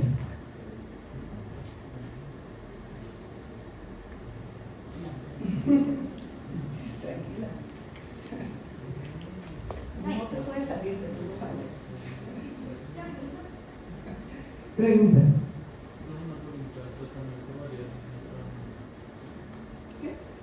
No, el tratamiento no varía, es lo mismo. Generalmente, ahora hablamos un poquito de eso al final. Bueno, entonces, empecemos por aquí. Este es el más frecuente en la serie de casos, en las revisiones del tema. El síndrome epiléptico, digamos, es tal vez la presentación, pero no significa, es tal vez el síndrome de cefalea y el síndrome convulsivo, que es el que llaman síndrome epiléptico, yo creo que esos son como los cuales explico más frecuentes. Entonces, síndrome epiléptico generalmente es intraparenquimatoso, son cisticercos celulosos o vesiculares que están en el parénquima cerebral. El síndrome de hipertensión es digamos, hay alguna clasificación que dice que es el síndrome de cefalea, pero hay otros, aquí no aparece cefalea como síndrome, aquí aparece el síndrome de hipertensión intracraneana, pero ¿cómo empieza un síndrome de hipertensión intracraneana? Empieza por cefalea. Entonces, en algunas, digamos, es que si usted busca diferentes revisiones del tema, libros nuevos, diferentes clasificaciones, la IA o lo que quieran buscar, o les aparece síndrome de hipertensión intracraneana o les aparece síndrome de cefalea. Pero una cefalea puede ser un montón de cosas, pueden ser patologías infecciosas y no infecciosas, puede ser un cáncer, puede ser una malformación congénita, todo eso que ustedes vieron de neuroanatomía, ¿cierto? Entonces, el síndrome de hipertensión intracraneana es cefalea, visión borrosa y pues hipertensión y otras cosas que van a ver ya más adelante en clínica. Y generalmente la localización del ventricular. El síndrome psicótico, en la historia de la cisticercosis en el mundo de América Latina, sobre todo en el mundo de América Latina, no tanto en Colombia, hay una cantidad de publicaciones y de cosas, artículos históricos que dicen que de pronto llegaba un neurólogo a examinar a los pacientes antiguamente que vivían en los hospitales psiquiátricos, en lo que llamaban los manicomios, y que de pronto a algún médico de los que atendía a los pacientes se le ocurría hacer estudio de RX y que aparecían un poco también de calcificaciones, porque históricamente acuérdense que no había TAG y resonancia, pero así fue que es parte de la historia. El síndrome psicótico fue eso, que un montón de pacientes con diagnósticos de salud mental, y no era eso, era cisticercos armando signos y síntomas de enfermedad mental. Y otro que también es más o menos frecuente, que es el síndrome meningio, que hay que hacer diagnóstico diferencial por meningitis con qué, con todo lo que habla de microvirus y bacterias. ¿Ya vieron meningitis? Bacterianas, todas esas. Y el síndrome de pares craneanos. ¿Cuántos pares craneanos hay?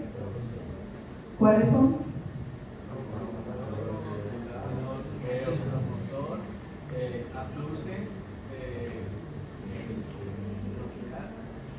Eso había una mnemotécnica.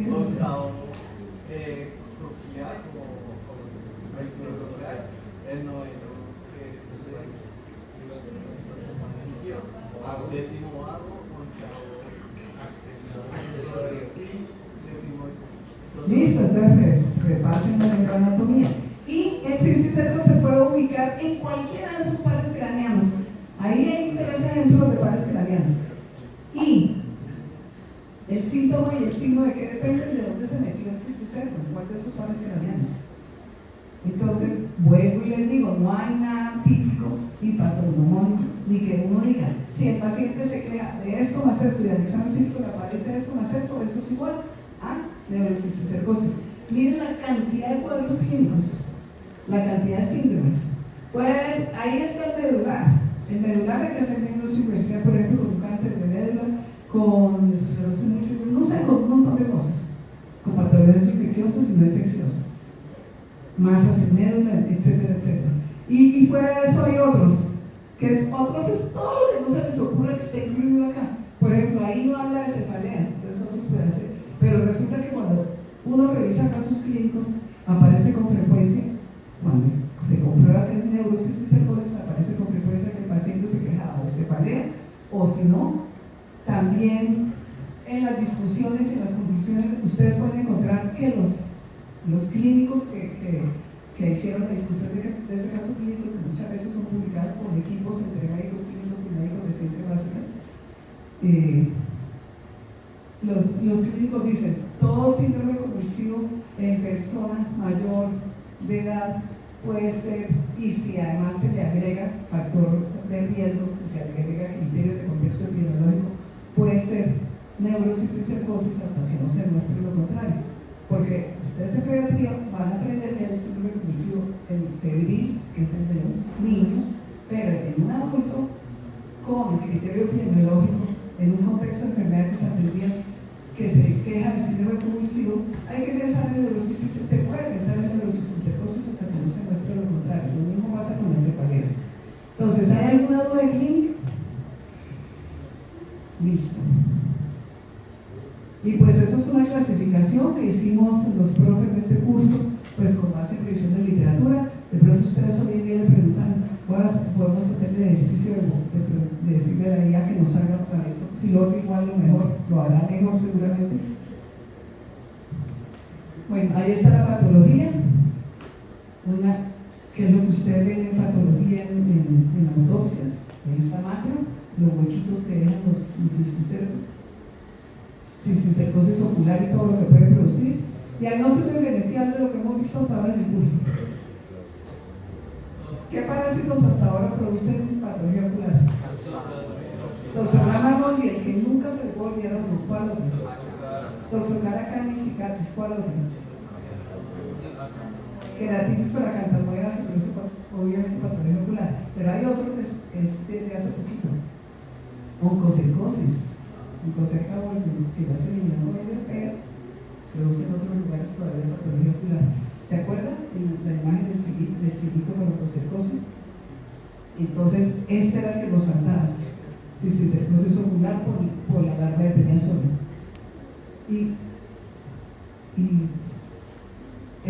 Nosotros tenemos un video que alguien nos había regalado, pero se perdió. Pero el cisticerco se ve muy bien, se ve en el fondo del ojo.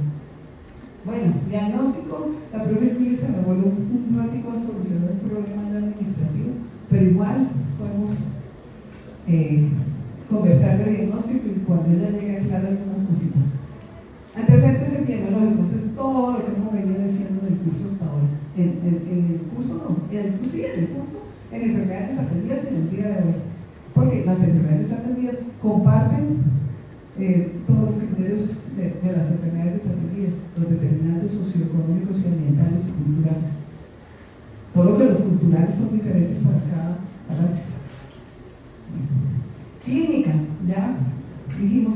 tiene nada de típico. Pero pues una cefalea o un síndrome convulsivo puede ser eso hasta que no se muestre lo contrario, si además uno tiene criterios epidemiológicos. Imágenes diagnósticas es todo lo que ya dijimos. El RX simple, que eso ya ni se usa. Cuando sospechan neurocisticercosis hoy en día de una de pie, por lo menos, TAC y resonancia. Ahí está. Inmunodiagnóstico, todo lo que ya conocen por el curso de inmunología, ELISA, Western Blot, todas. Resulta que las muestras biológicas son el líquido, cefalorraquídeo y el suelo. Y eso es importante. Muchos neurólogos solicitan, o muchos clínicos solicitan las dos cosas y comparan resultados en líquido, cefalorraquídeo y en suelo. Pero en los estudios epidemiológicos pues es muy difícil obtener el líquido, cefalorraquídeo, entonces solo hacen ELISA en suelo. ¿Pregunta? ¿Es ELISA? Usted había leído que una de las mejores técnicas para este tipo de parásitos, pero ¿por qué No, eso de ahí inicialmente es el IgG. Me imagino que también habrán, no sé si Colombia hace las dos o solo una. Ahora, por favor, cuando llegue la profe Julie le preguntamos eso. Ella es la experta de eso. Listo, imágenes diagnósticas, ustedes pueden buscar en toda la cantidad de revistas de imágenes diagnósticas que parecen bellezas. Y PCR, eso la profe Julie nos aclara. Porque precisamente lo que ella está trabajando en el foco de la comunidad rural de la sierra allá en La Guajira. Bueno, más imágenes diagnósticas de publicaciones viejas y nuevas. Entonces, ¿ese cisticerco qué es? Ese cisticerco es gigante. Hay una cosa que se nos olvidó a la profe Julia y decirles que es importante, me acabo de acordar. La patogenia y los cuadros clínicos de neurocisticercosis tienen relación directa con el número de huevos de tenia sobre el que uno se coma, es decir, con lo que llamaría la carga parasitaria, pero en tenia sobre no se acostumbra, no se usa hacer eso. En tenia sí no se hace sendromidiasis, cistosomiasis. Tiene que ver con el número, con el tamaño, porque no es lo mismo tener varios cisticercos pequeñitos en el parénquima que un cisticerco como este gigante en el cuarto ventrículo obstruyendo. El cuadro clínico tiene que ver con eso. Y con la localización, no es lo mismo tener un montón de cisticercos chiquitos en el músculo que producirá dolor y otras cosas, pero no cosas graves, no va a producir un síndrome convulsivo. Lo malo es que si ustedes ven un paciente con cisticercos en tejido cerebral subcutáneo, hay que hacerle todo el estudio porque lo puede tener también en el cerebro, acuérdense de eso. Pero en general se asocian con el tamaño, el número y la localización, los cuadros clínicos. Ahí está el famoso racemoso.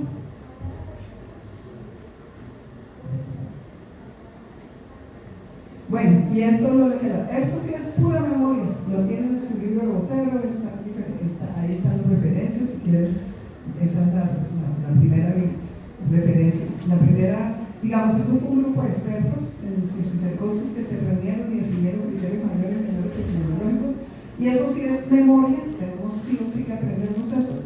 Y eso está en esa bibliografía, que es la original, la clásica, en la fuente primaria, está en el libro de Botero y está en otros documentos que ustedes puedan revisar. Pero entonces, eso sí es demasiado importante. Criterios absolutos. Miren, ahí yo les señalo, les resalto el más importante de los absolutos. Criterios mayores.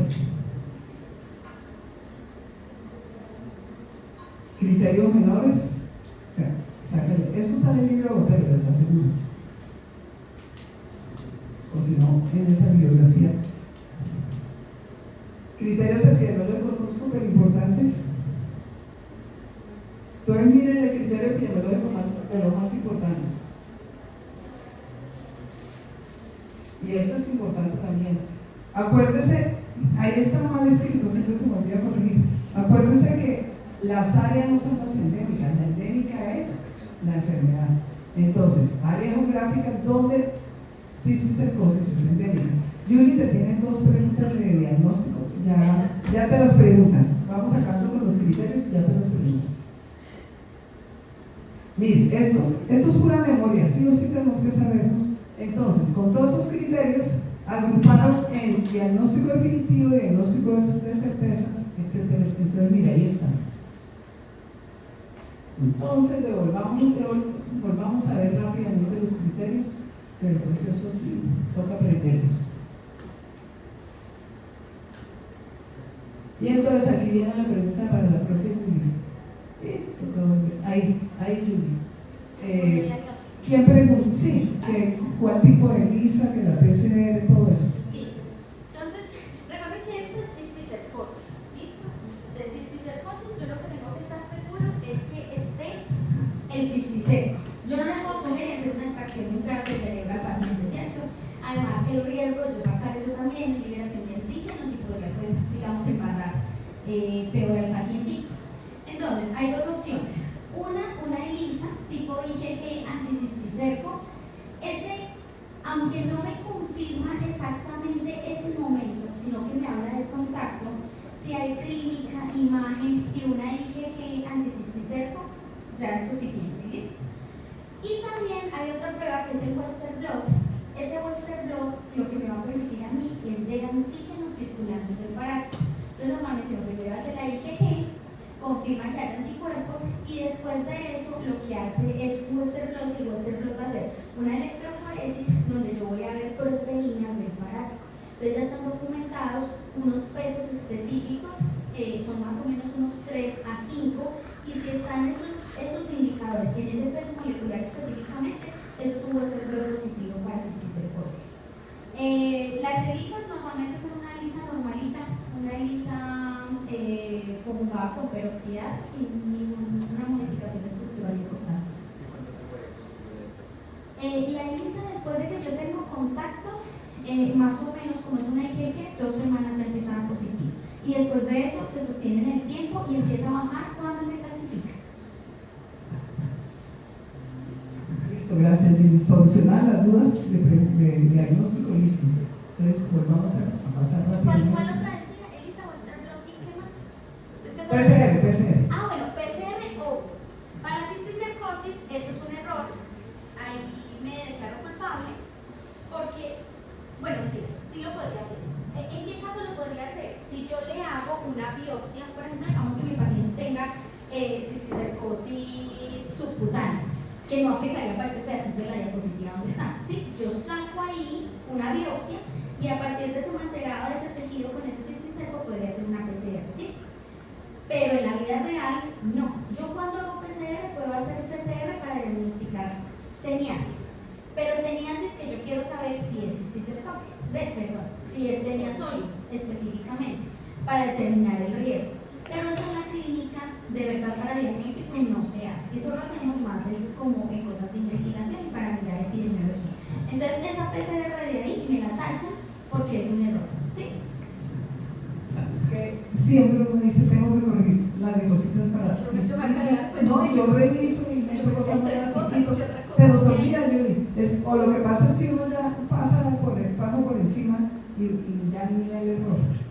Entonces, algunos ya están corregidos, pero nos toca señalar los errores y corregirlos. Pero igual lo importante es decírselos a ustedes aquí. Bueno, simplemente, ejemplo típico en un caso... ¿Dónde? Es que había visto que para diferenciar teniasis como que la ELISA era una prueba como Resolver, que es un 95-99% de sensibilidad para diferenciar. En teniasis, lo que pasa es que pueden haber antígenos específicos, que sean para tenia sólido o para tenia satinada. Entonces, hay unas ELISAs que son ELISAs de antígeno en materia fecal, pero también tienen lo mismo que la PCR. Son ensayos que se hacen en investigación, mas no en la clínica como tal, para diagnóstico no se utiliza, pero sí se podría hacer. Pero en este momento es más económico hacer una PCR que hacer una ELISA de antígenos, es más barata. Contrario si me preguntas antes de COVID. Antes de COVID era más barata la ELISA que la PCR. Listo, entonces ahí simplemente son resúmenes, aspectos clave de casos clínicos publicados, para recordar bien cómo es la parte clínica de la cisticercosis. Entonces, miren todo lo que ya habíamos comentado: mareo neural, síndrome compulsivo, además la imagen diagnóstica, además mire todo lo que le hicieron porque estaban pensando seguramente en diagnósticos diferenciales. ¿Con qué estaban haciendo diagnósticos diferenciales los médicos? Los que hicieron esa historia posiblemente pensaron en toxoplasmosis cerebral porque le pidieron anticuerpos para toxo. También que le pedían, por ejemplo, es que a medida que van avanzando en el curso de micro, se les van ampliando las posibilidades a ustedes de los diagnósticos diferenciales. También puede ser con sífilis, por ejemplo, con neurosífilis. No sé, miren, ahí está, VIH. Otro caso, es solo para integrar criterios epidemiológicos con clínicos y con imágenes diagnósticas. Miren, ahí está, miren lo que le apareció y en dónde le aparecieron las lesiones, todo lo que ya hemos conversado. Imágenes diagnósticas, epidemiología. La profe Yuri ya les fue hablando mucho de epidemiología al inicio, de dónde hay en Colombia. Entonces, igual estos son algunos datos importantes. Uno de los últimos estudios que se hizo la seroprevalencia es 855. Se encontró que la mayor fue es la menor en Caldas, pero eso es un estudio de 2010 que ya no está nuevo. Hay muchos más datos recientes, pero este es como el que siempre citan de referencia clásica en los artículos. Es también parte porque no los hemos publicado. O sea, hay un problema que lo tengo que aceptar y está mal, y es que a veces la mayoría de estos estudios, como son solo prevalencias, entonces es difícil publicarlos. Entonces nos quedamos casi siempre en los repositorios institucionales, en los trabajos de tesis nada más.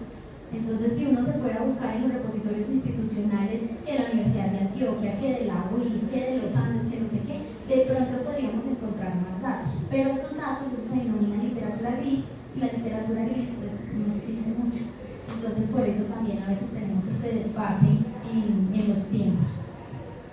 Gracias, Luis. Sí, y cuando uno busca, pues se encuentra que es un gran estudio nacional, pero pues hay más.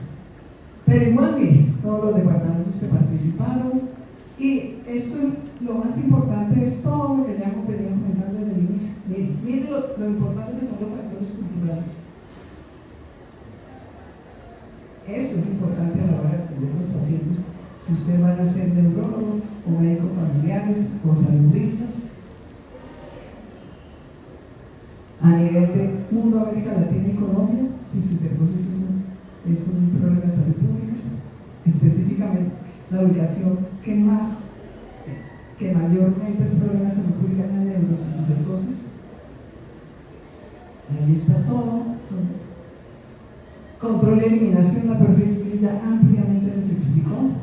¿Y en qué se parecen esas estrategias con las otras que hemos visto anteriormente? Con heroinitos, con filarias, con fasciolasis. Son las mismas estrategias, pero obviamente para aplicarlas hay que recordar bien un ciclo de vida, ¿cierto? Para hacer educación en salud, uno le explica a la comunidad el ciclo de vida, cómo se infectan, todo eso que ya hemos comentado. Y en cisticercosis se aplica la inspección sanitaria de carne de cerdo, pero acuérdense que muchos se nos quedan sin inspección sanitaria fuera del control de los alcances del ICA, son los mataderos clandestinos. Una canción que se llama, siempre la sacan en Navidad, es súper antigua, pero la sacan específicamente si ustedes van a los pueblos, por ahí a cualquier paro, café del pueblo, y aparece una canción que entre la letra de la canción es el marranito que yo había engordado para Navidad. Entonces, si el campesino va a vender a matadero donde hay control de zoonosis y le dicen, no, su marranito que engordó para Navidad está con cisticerco, ¿qué hace el campesino? Así es, son las costumbres. Va y lo vende en un matadero clandestino, o simplemente invita a toda la comunidad, a todos los vecinos a que se coman esa carne con cisticercos. Esa es la parte cultural también. Ahí están imágenes. Ustedes siempre les recomiendo, miren las páginas de enfermedades atendidas específicamente, en este caso para cisticercosis, les aparecen bellezas de educación de salud, de arte, de videos, una cantidad de cosas. Hay una cantidad de cosas. Entonces miren, ¿de qué sirve esa letrina? No sirve, es como si no existiera, ¿no? Llegas, mira, ahí está el cerdito, comiéndose el huevo de Tenia Soria, si es que son de Tenia Soria, que ningún humano hay en esa letrina que no sirve para nada. Ahí está todo lo que les hemos comentado con la profe Yuri desde el inicio. Estos son infografías, todo esto de las páginas de enfermedades desatendidas, para que ustedes por favor entonces busquen y se sorprendan con toda la cantidad de cosas interesantes que hay ahí. Ahí les explican en qué países, cómo va, qué se hace, con la vacuna, todo. Mire, para los animales, para los cerdos. Y les quedé viendo la pregunta del tratamiento. Se utiliza albendazol y racicuatera, hay 2 esquemas dependiendo de lo que se consiga. Lo que se recomienda en neurocisticercosis en general, independientemente de la localización y del cuadro clínico, si es popular, se da el mismo medicamento, pero lo que pasa es que, por ejemplo, hay que, antes de, si el médico le hizo diagnóstico de neurocisticercosis, antes de darle el tratamiento, hay que ver si de pronto no tiene una en el ojo, porque si tiene también en el ojo, el tratamiento lo que hace es causarle mayores complicaciones a la cisticercosis ocular, porque finalmente el tratamiento por el medicamento termina siendo lo que la historia natural también hace, finalmente para esto se muere. Y eso lo vamos a profundizar más en el 6º semestre, en farmacología, que a mí me invitan los profes de fármaco a darle los antiparasitarios, y ahí sí hay un poquito más, es más específico y hay más tiempo para hablar de tratamiento de cisticercosis. Pero por ahora, la pregunta suya es que sí, ¿es el mismo medicamento para todos los cuadros clínicos? Sí, es el mismo medicamento, pero se usa de manera diferente. Por ejemplo, en una neurocisticercosis, si hay sospecha de edema cerebral, entonces los neurólogos les pueden dar corticoides. Listo, y ahora sí, como 20 minutos para equinococos. Pero lo más importante, sí, digamos que la teniasis es lo más importante. Equinococosis nosotros tenemos, pero digamos que tenemos una cantidad de casos muy, digamos, bajitas a nivel nacional. Con equinococos, que es importante que vamos a tener en cuenta que entonces el hospedero definitivo, acá el hospedero definitivo, entonces no va a ser el humano, sino que el hospedero definitivo va a ser un animal, un tipo de mamífero. Hay diferentes tipos, entonces está el perro, está el zorro, la mayoría de los perros están involucrados por ahí en varios de los ciclos de vida, y el humano, entonces vamos a hacer principalmente hospederos accidentales, pero miren acá los hospederos intermediarios. Entonces nosotros digamos que prácticamente nos metemos dentro del ciclo de vida, porque el hospedero definitivo elimina los huevos y nosotros no lo consumimos por el consumo de aguas contaminadas por las heces de estos hospederos, y desarrollamos como tal el estadio larvario. ¿Cuáles especies son importantes en equinococos granulosos, equinococos multiloculares, equinococos bogueli principalmente? Entonces, equinococos, entonces mírenlo aquí, vamos a tener entonces como tal la cabeza, el escoles, es un escoles armado, tenemos una primer progrótide inmadura, una madura y una grávida. Esta nunca se suelta, y por aquí van a salir los huevitos. Tienen el mismo sistema que les expliqué ahorita, pero no es larga, sino que simplemente tiene sus 4 compartimientos. ¿Cómo va a ser el ciclo de vida? Entonces, los adultos van a estar en el hospedero definitivo, que vamos a eliminar el ambiente, los huevos van a contaminar las aguas. ¿Quién se lo va a consumir? Un humanito accidentalmente, o una alpaca, o otro tipo de mamífero, una rata también podría ser, y que va a desarrollar el estadio larvario, que el estadio larvario principalmente lo vamos a encontrar en hígado, o va a tener una ubicación visceral. ¿Listo? Por eso, uno de los factores de riesgo principal, ¿cuál es? Por ejemplo, pueden ser perritos que no necesariamente sean salvajes, pueden ser perros, por ejemplo, se habla mucho de los perros ovejeros.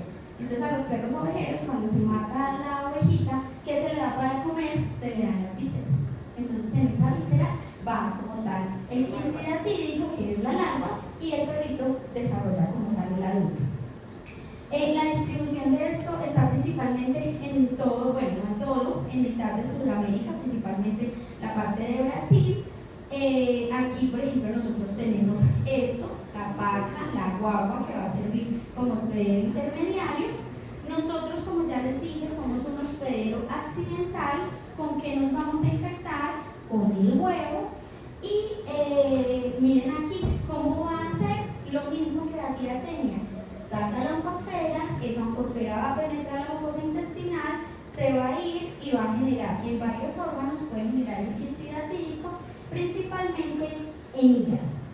En hígado, entonces vamos a tener, ahorita me devuelvo a esta diapositiva, vamos a tener esto, y es que viene esa oncosfera, se implanta en el hígado y después de implantarse va a empezar a generar una estructura que va a tener este componente. Este componente es que voy a intentar hacer una delimitación con el hospedero. Eso es simplemente una cosa de señalización celular que hace lo mismo que yo les decía ahorita con cisticerco. O sea, el cuerpo se da cuenta que ahí hay un algo, pero es un algo que no me estresa mucho, pero es un algo que tengo que contener. Entonces se hacen unas células del hospedero alrededor. Luego de eso tengo una capa que es más o menos como una membrana con mucha matriz extracelular. Y luego de eso voy a tener unas células totipotenciales que se denominan la capa germinal. A partir de esta capa germinal se va a generar una vesícula, y dentro de esa vesícula miren cuántos escoles yo voy a tener. 1, 2, 3, 4, 5, 6, y esto va a empezar a crecer, a crecer, a crecer, hasta que esto se suelta y queda por acá afuera. Cada quistidatídico puede tener 10, 20, 15 cosas de estas, y esto va a ir creciendo. Entonces mire que con teniasis es muy diferente. Con teniasis yo me como un huevo, desarrollo un cisticerco. Aquí yo me como un huevo y yo desarrollo un quistidatídico que tiene muchas vesículas prolíferas con muchos escoles invaginados. Entonces, ¿esto qué va a pasar? Esto va a crecer. Entonces, yo llego, me infecto hoy, tengo una estructura que puede ser de características microscópicas, pero va creciendo, va creciendo, va creciendo, y ese crecimiento, pues al fin y al cabo, con el hospedero no pasa mucha cosa. O sea, no es que voy a tener una inflamación súper horrible, no, porque acá la respuesta inmune hospedero-patógena está siendo muy equilibrada, ¿listo? Hay como una tolerancia. Pero como esto crece, voy a ocupar espacio. Entonces, la patología se da principalmente es por la ocupación del espacio. Entonces, los pacientes van a empezar a tener una hepatomegalia. Esa hepatomegalia es por el crecimiento del quistidatídico. Me devuelvo acá atrásito. Entonces, ¿dónde principalmente se va a hacer? En hígado, pero también, por ejemplo, miren, la podemos encontrar en pulmones, podemos encontrar asociados al sistema nervioso central. Va a pasar varios años para que pueda, digamos, como manifestarse clínicamente. Por ejemplo, si está en el hígado y está cerca, por ejemplo, a un canalículo biliar, podría empezar a generar procesos obstructivos. Entonces, digamos que eso sería como la clínica. De la clínica realmente tiende a ser poco específica. Si está en el cerebro, ¿qué puede producir? De lo que ya hablamos cuando resististe cosas. Presión intracraneal, Sí, o un síndrome convulsivo también. convulsiones, dependiendo de la ubicación, podría generar diferentes cuadros clínicos. Aquí tenemos un corte histológico, entonces aquí ustedes ven la capa, la otra capa prolígera, y aquí entonces ustedes están viendo un escoles. Recuerden que esto acá tiene una musculatura, porque recuerden que esto es donde se va a pegar la corona de ganchos para desarrollar el adulto. Miren otra vesícula aquí de quinococos, miren todas las escoles que tiene, realmente son demasiados. Y digamos que una de las cosas que se pueden hacer en la clínica es que esto, recuerden que está ocupando espacio. Entonces, una cosa es que se puede drenar, y uno hace el análisis de ese drenaje en el laboratorio, vamos a ver si lo podemos poner. Entonces, uno va a ver unas características asociadas a ese quiste hidatídico, a esa arenilla hidatídica. Profe, ¿cuánto tiempo puede vivir esa larva? Esa larva se está reproduciendo, esa larva está creciendo. La literatura documenta que hasta 10 años más o menos. Y los síntomas, lo que decíamos, es principalmente porque crezca, por presión. Los síntomas pues son específicos, es de la localización donde sea que esté el quiste hidatídico. Y mire, los síntomas pueden comenzar más o menos de de 10 a 30 años después de la infección. Puede morirse de otra cosa. Pueden morirse de otra cosa, e incluso hay un reporte de caso en el cual la sintomatología se genera es por ruptura de eso. Entonces imagínense, yo tengo un quiste hidratídico, tengo una cantidad de antígenos de un parásito que no es de mi especie, tengo un accidente traumático, eso se libera, eso me da un shock anafiláctico. Sí, pero miren que no fue ganas del parásito de joderte la vida. El parásito es un muy buen parásito. O sea, yo vivo dentro de ti, te causo un dañito pero suave y así yo garantizo también mi existencia. ¿Listo? Eso es lo que la profe Julie también ya les comentó. Definitivamente en toda la serie de casos, la ubicación más frecuente es el hígado. Todos lo ubican en que más del 50% de los cuadros clínicos en los lugares donde se puede presentar esta patología, inclusive en Colombia, las ubicaciones generalmente son hígado. Pero resulta que lo mismo que pasa con cisticercosis. Si un individuo tiene neurocisticercosis, puede también tener la pulmonar, puede también tener la célula subcutánea, hay que hacerle bien el estudio del examen físico. Lo mismo pasa con esto.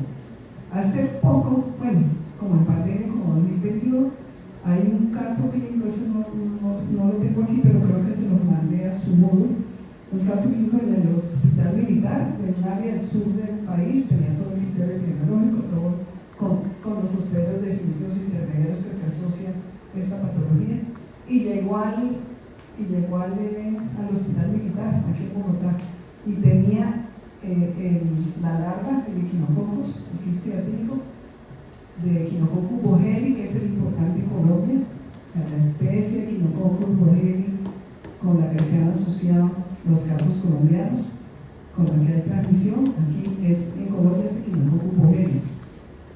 Los otros están en otros lugares de América Latina y del mundo, como la propia Luis demostró en el primer cuadrito, que ese cuadro es tal vez una de las diapositivas más importantes para los que vinieron a la clase, que espero que le hayan tomado foto. Hoy en día la IA se lo genera en un minuto, pero nosotros lo hicimos hace mucho, revisando literatura. Entonces, el caso que llegó al hospital militar tenía el Echinococus, creo que era el cerebro, el hígado, y no me acuerdo en qué otro lugar, el pulmón, creo que eran esos tres lugares. Entonces, pueden ubicarse los Echinococus en diferentes lugares. Eso es importantísimo. ¿Cuál es la complicación más importante que puede tener un humano que tiene un quiste hidratídico de Echinococus boheli? Asumiendo que es de Colombia, el Echinococus boheli es el más importante, es la especie más importante no solo en Colombia, en el trópico americano. Entonces, pero resulta que en Argentina y en Brasil puede haber otros, como ya lo vieron en el primer cuadro. Entonces, pero esto es importantísimo. ¿Cuál es la complicación más importante? Que un paciente tenga un Echinococus en el hígado es la ruptura y la reacción anafiláctica, porque eso sí, si no se trata rápido puede generar mortalidad. De hecho, ya no se mueren los pacientes, porque ya todo ha evolucionado rápidamente. Quien atiende al paciente en urgencias hace el diagnóstico, asocia el criterio epidemiológico, etcétera, etcétera. Pero la complicación más importante es esa, el shock anafiláctico, por todo lo que la profe Julie nos mostró en la composición de la llamada arenilla y etílica. Tiene histamina, serotonina y toda esa cantidad de cosas. Reacción alérgica severa. Diagnóstico, lo mismo que todas las últimas parasitosis, hay que tener en cuenta, pues obviamente la historia clínica, preguntarle bien al paciente todos los antecedentes, el contexto, son esa enfermedad desatendida también, criterios epidemiológicos. Entonces, que el ciclo, por eso nos demoramos tanto solo en examinarla, porque a partir de ahí lo demás queda fácil, lo demás puede ser de verdad, en serio, y es mucho el autoaprendizaje. ¿Qué es lo único que cambia en estos Echinococus en el ciclo de vida con respecto al ciclo de vida de tenía sobre examinarla? Lo único que cambia es lo que la propia clínica le mostró. ¿Quién es el hospedero definitivo? ¿Quién es el intermediario? Entonces, por ejemplo, recordando el ciclo, y si yo les digo, dígame si esto es verdadero o falso. El diagnóstico en humanos del quiste hidratídico, yo le pido un comprobante. ¿Verdadero o falso? Falso porque el humano no es el hospedero definitivo del equinococos, entonces no puede botar los coprológicos al medio ambiente. Los coprológicos no puede botar los huevos al medio ambiente. Los botas el hospedero definitivo, que es el animal, ¿cierto? Entonces, y eso, yo se los cuento siempre en clase, eso es válido para los que vienen a clase, que son los que no se equivocan, pero les ponen en el parcial, marca el falso verdadero y marca el equivocado, porque no vinieron a clase. Listo. Eventualmente el tratamiento es quirúrgico, pero cuando es quirúrgico hay que tener cuidado de no romper el quiste, porque puede producir un shock anafiláctico. El tratamiento de muchos medicamentos que están en la albendazol es el clásico, se usa en esquemas larguísimos de 15 días, 3 semanas, se puede repetir, pero, y hay muchos medicamentos nuevos que se están usando. Eso lo vamos a ver de verdad lo vamos a ver en farmacología. Esto es un caso clínico como para que no se nos olvide cómo es un caso clínico típico de equinococos. Con este tratamiento también había leído que no le podía administrar a la persona formalina, precisamente porque el quiste típico. Bueno, eso, ¿cómo es?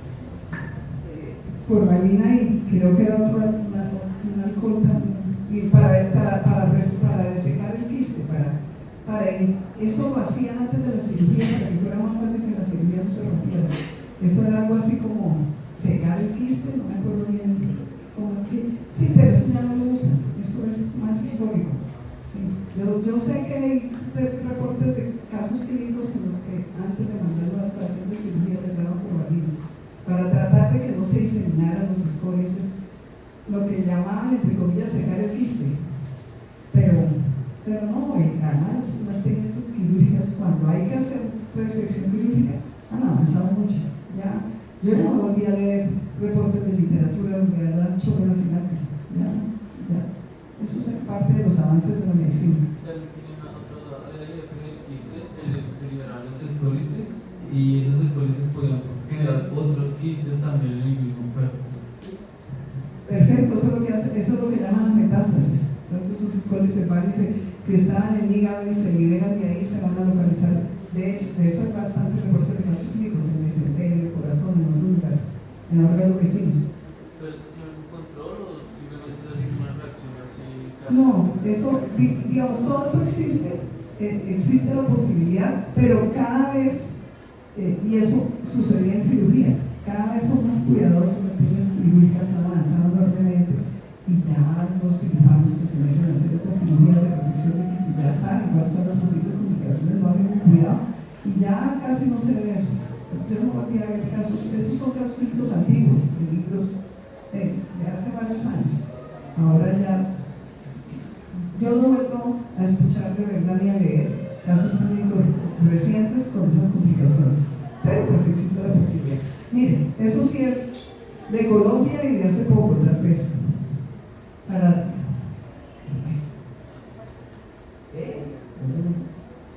Ahí está. Es solo para revisar cómo sería un caso clínico de equinococosis, de quiste atípico. Miren, todo lo que le encontraron en el TAC, las imágenes diagnósticas ayudan mucho también.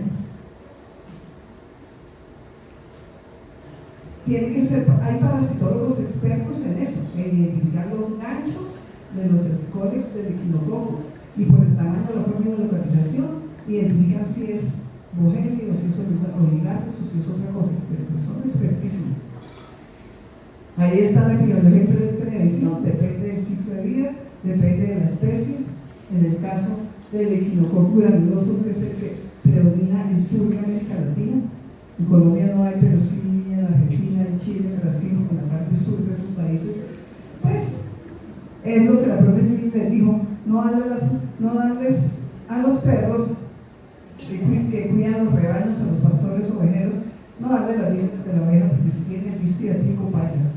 Que de hecho una cosa que yo me he preguntado y que me encantaría hacer es mirar lo de la dieta BARF, porque la dieta BARF en animales pues se hace mucho con vísceras, solamente que más que todo esa dieta se hace en Colombia a partir de cerdos, bovinos y pollo. Y digamos que ninguno de esos tres está muy incriminado, digamos, en la...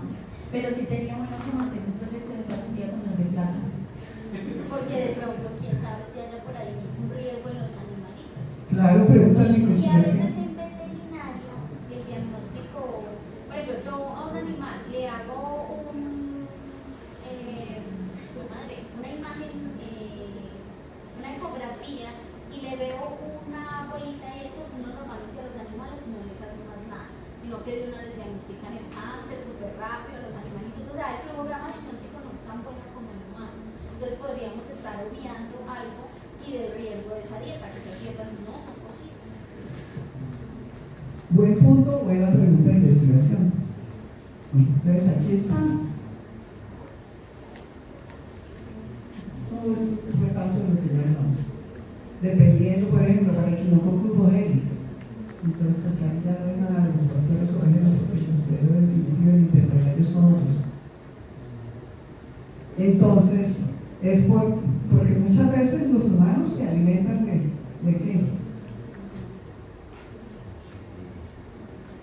De cualquier alimento que esté contaminado con los huevos que eliminó, con huevos de Echinococcus, que estén contaminando aguas o alimentos de la especie de Echinococcus que eliminó los perros definitivos. Entonces ahí, en la forma parasitaria infectante del Echinococcus para el humano, ¿cuál es?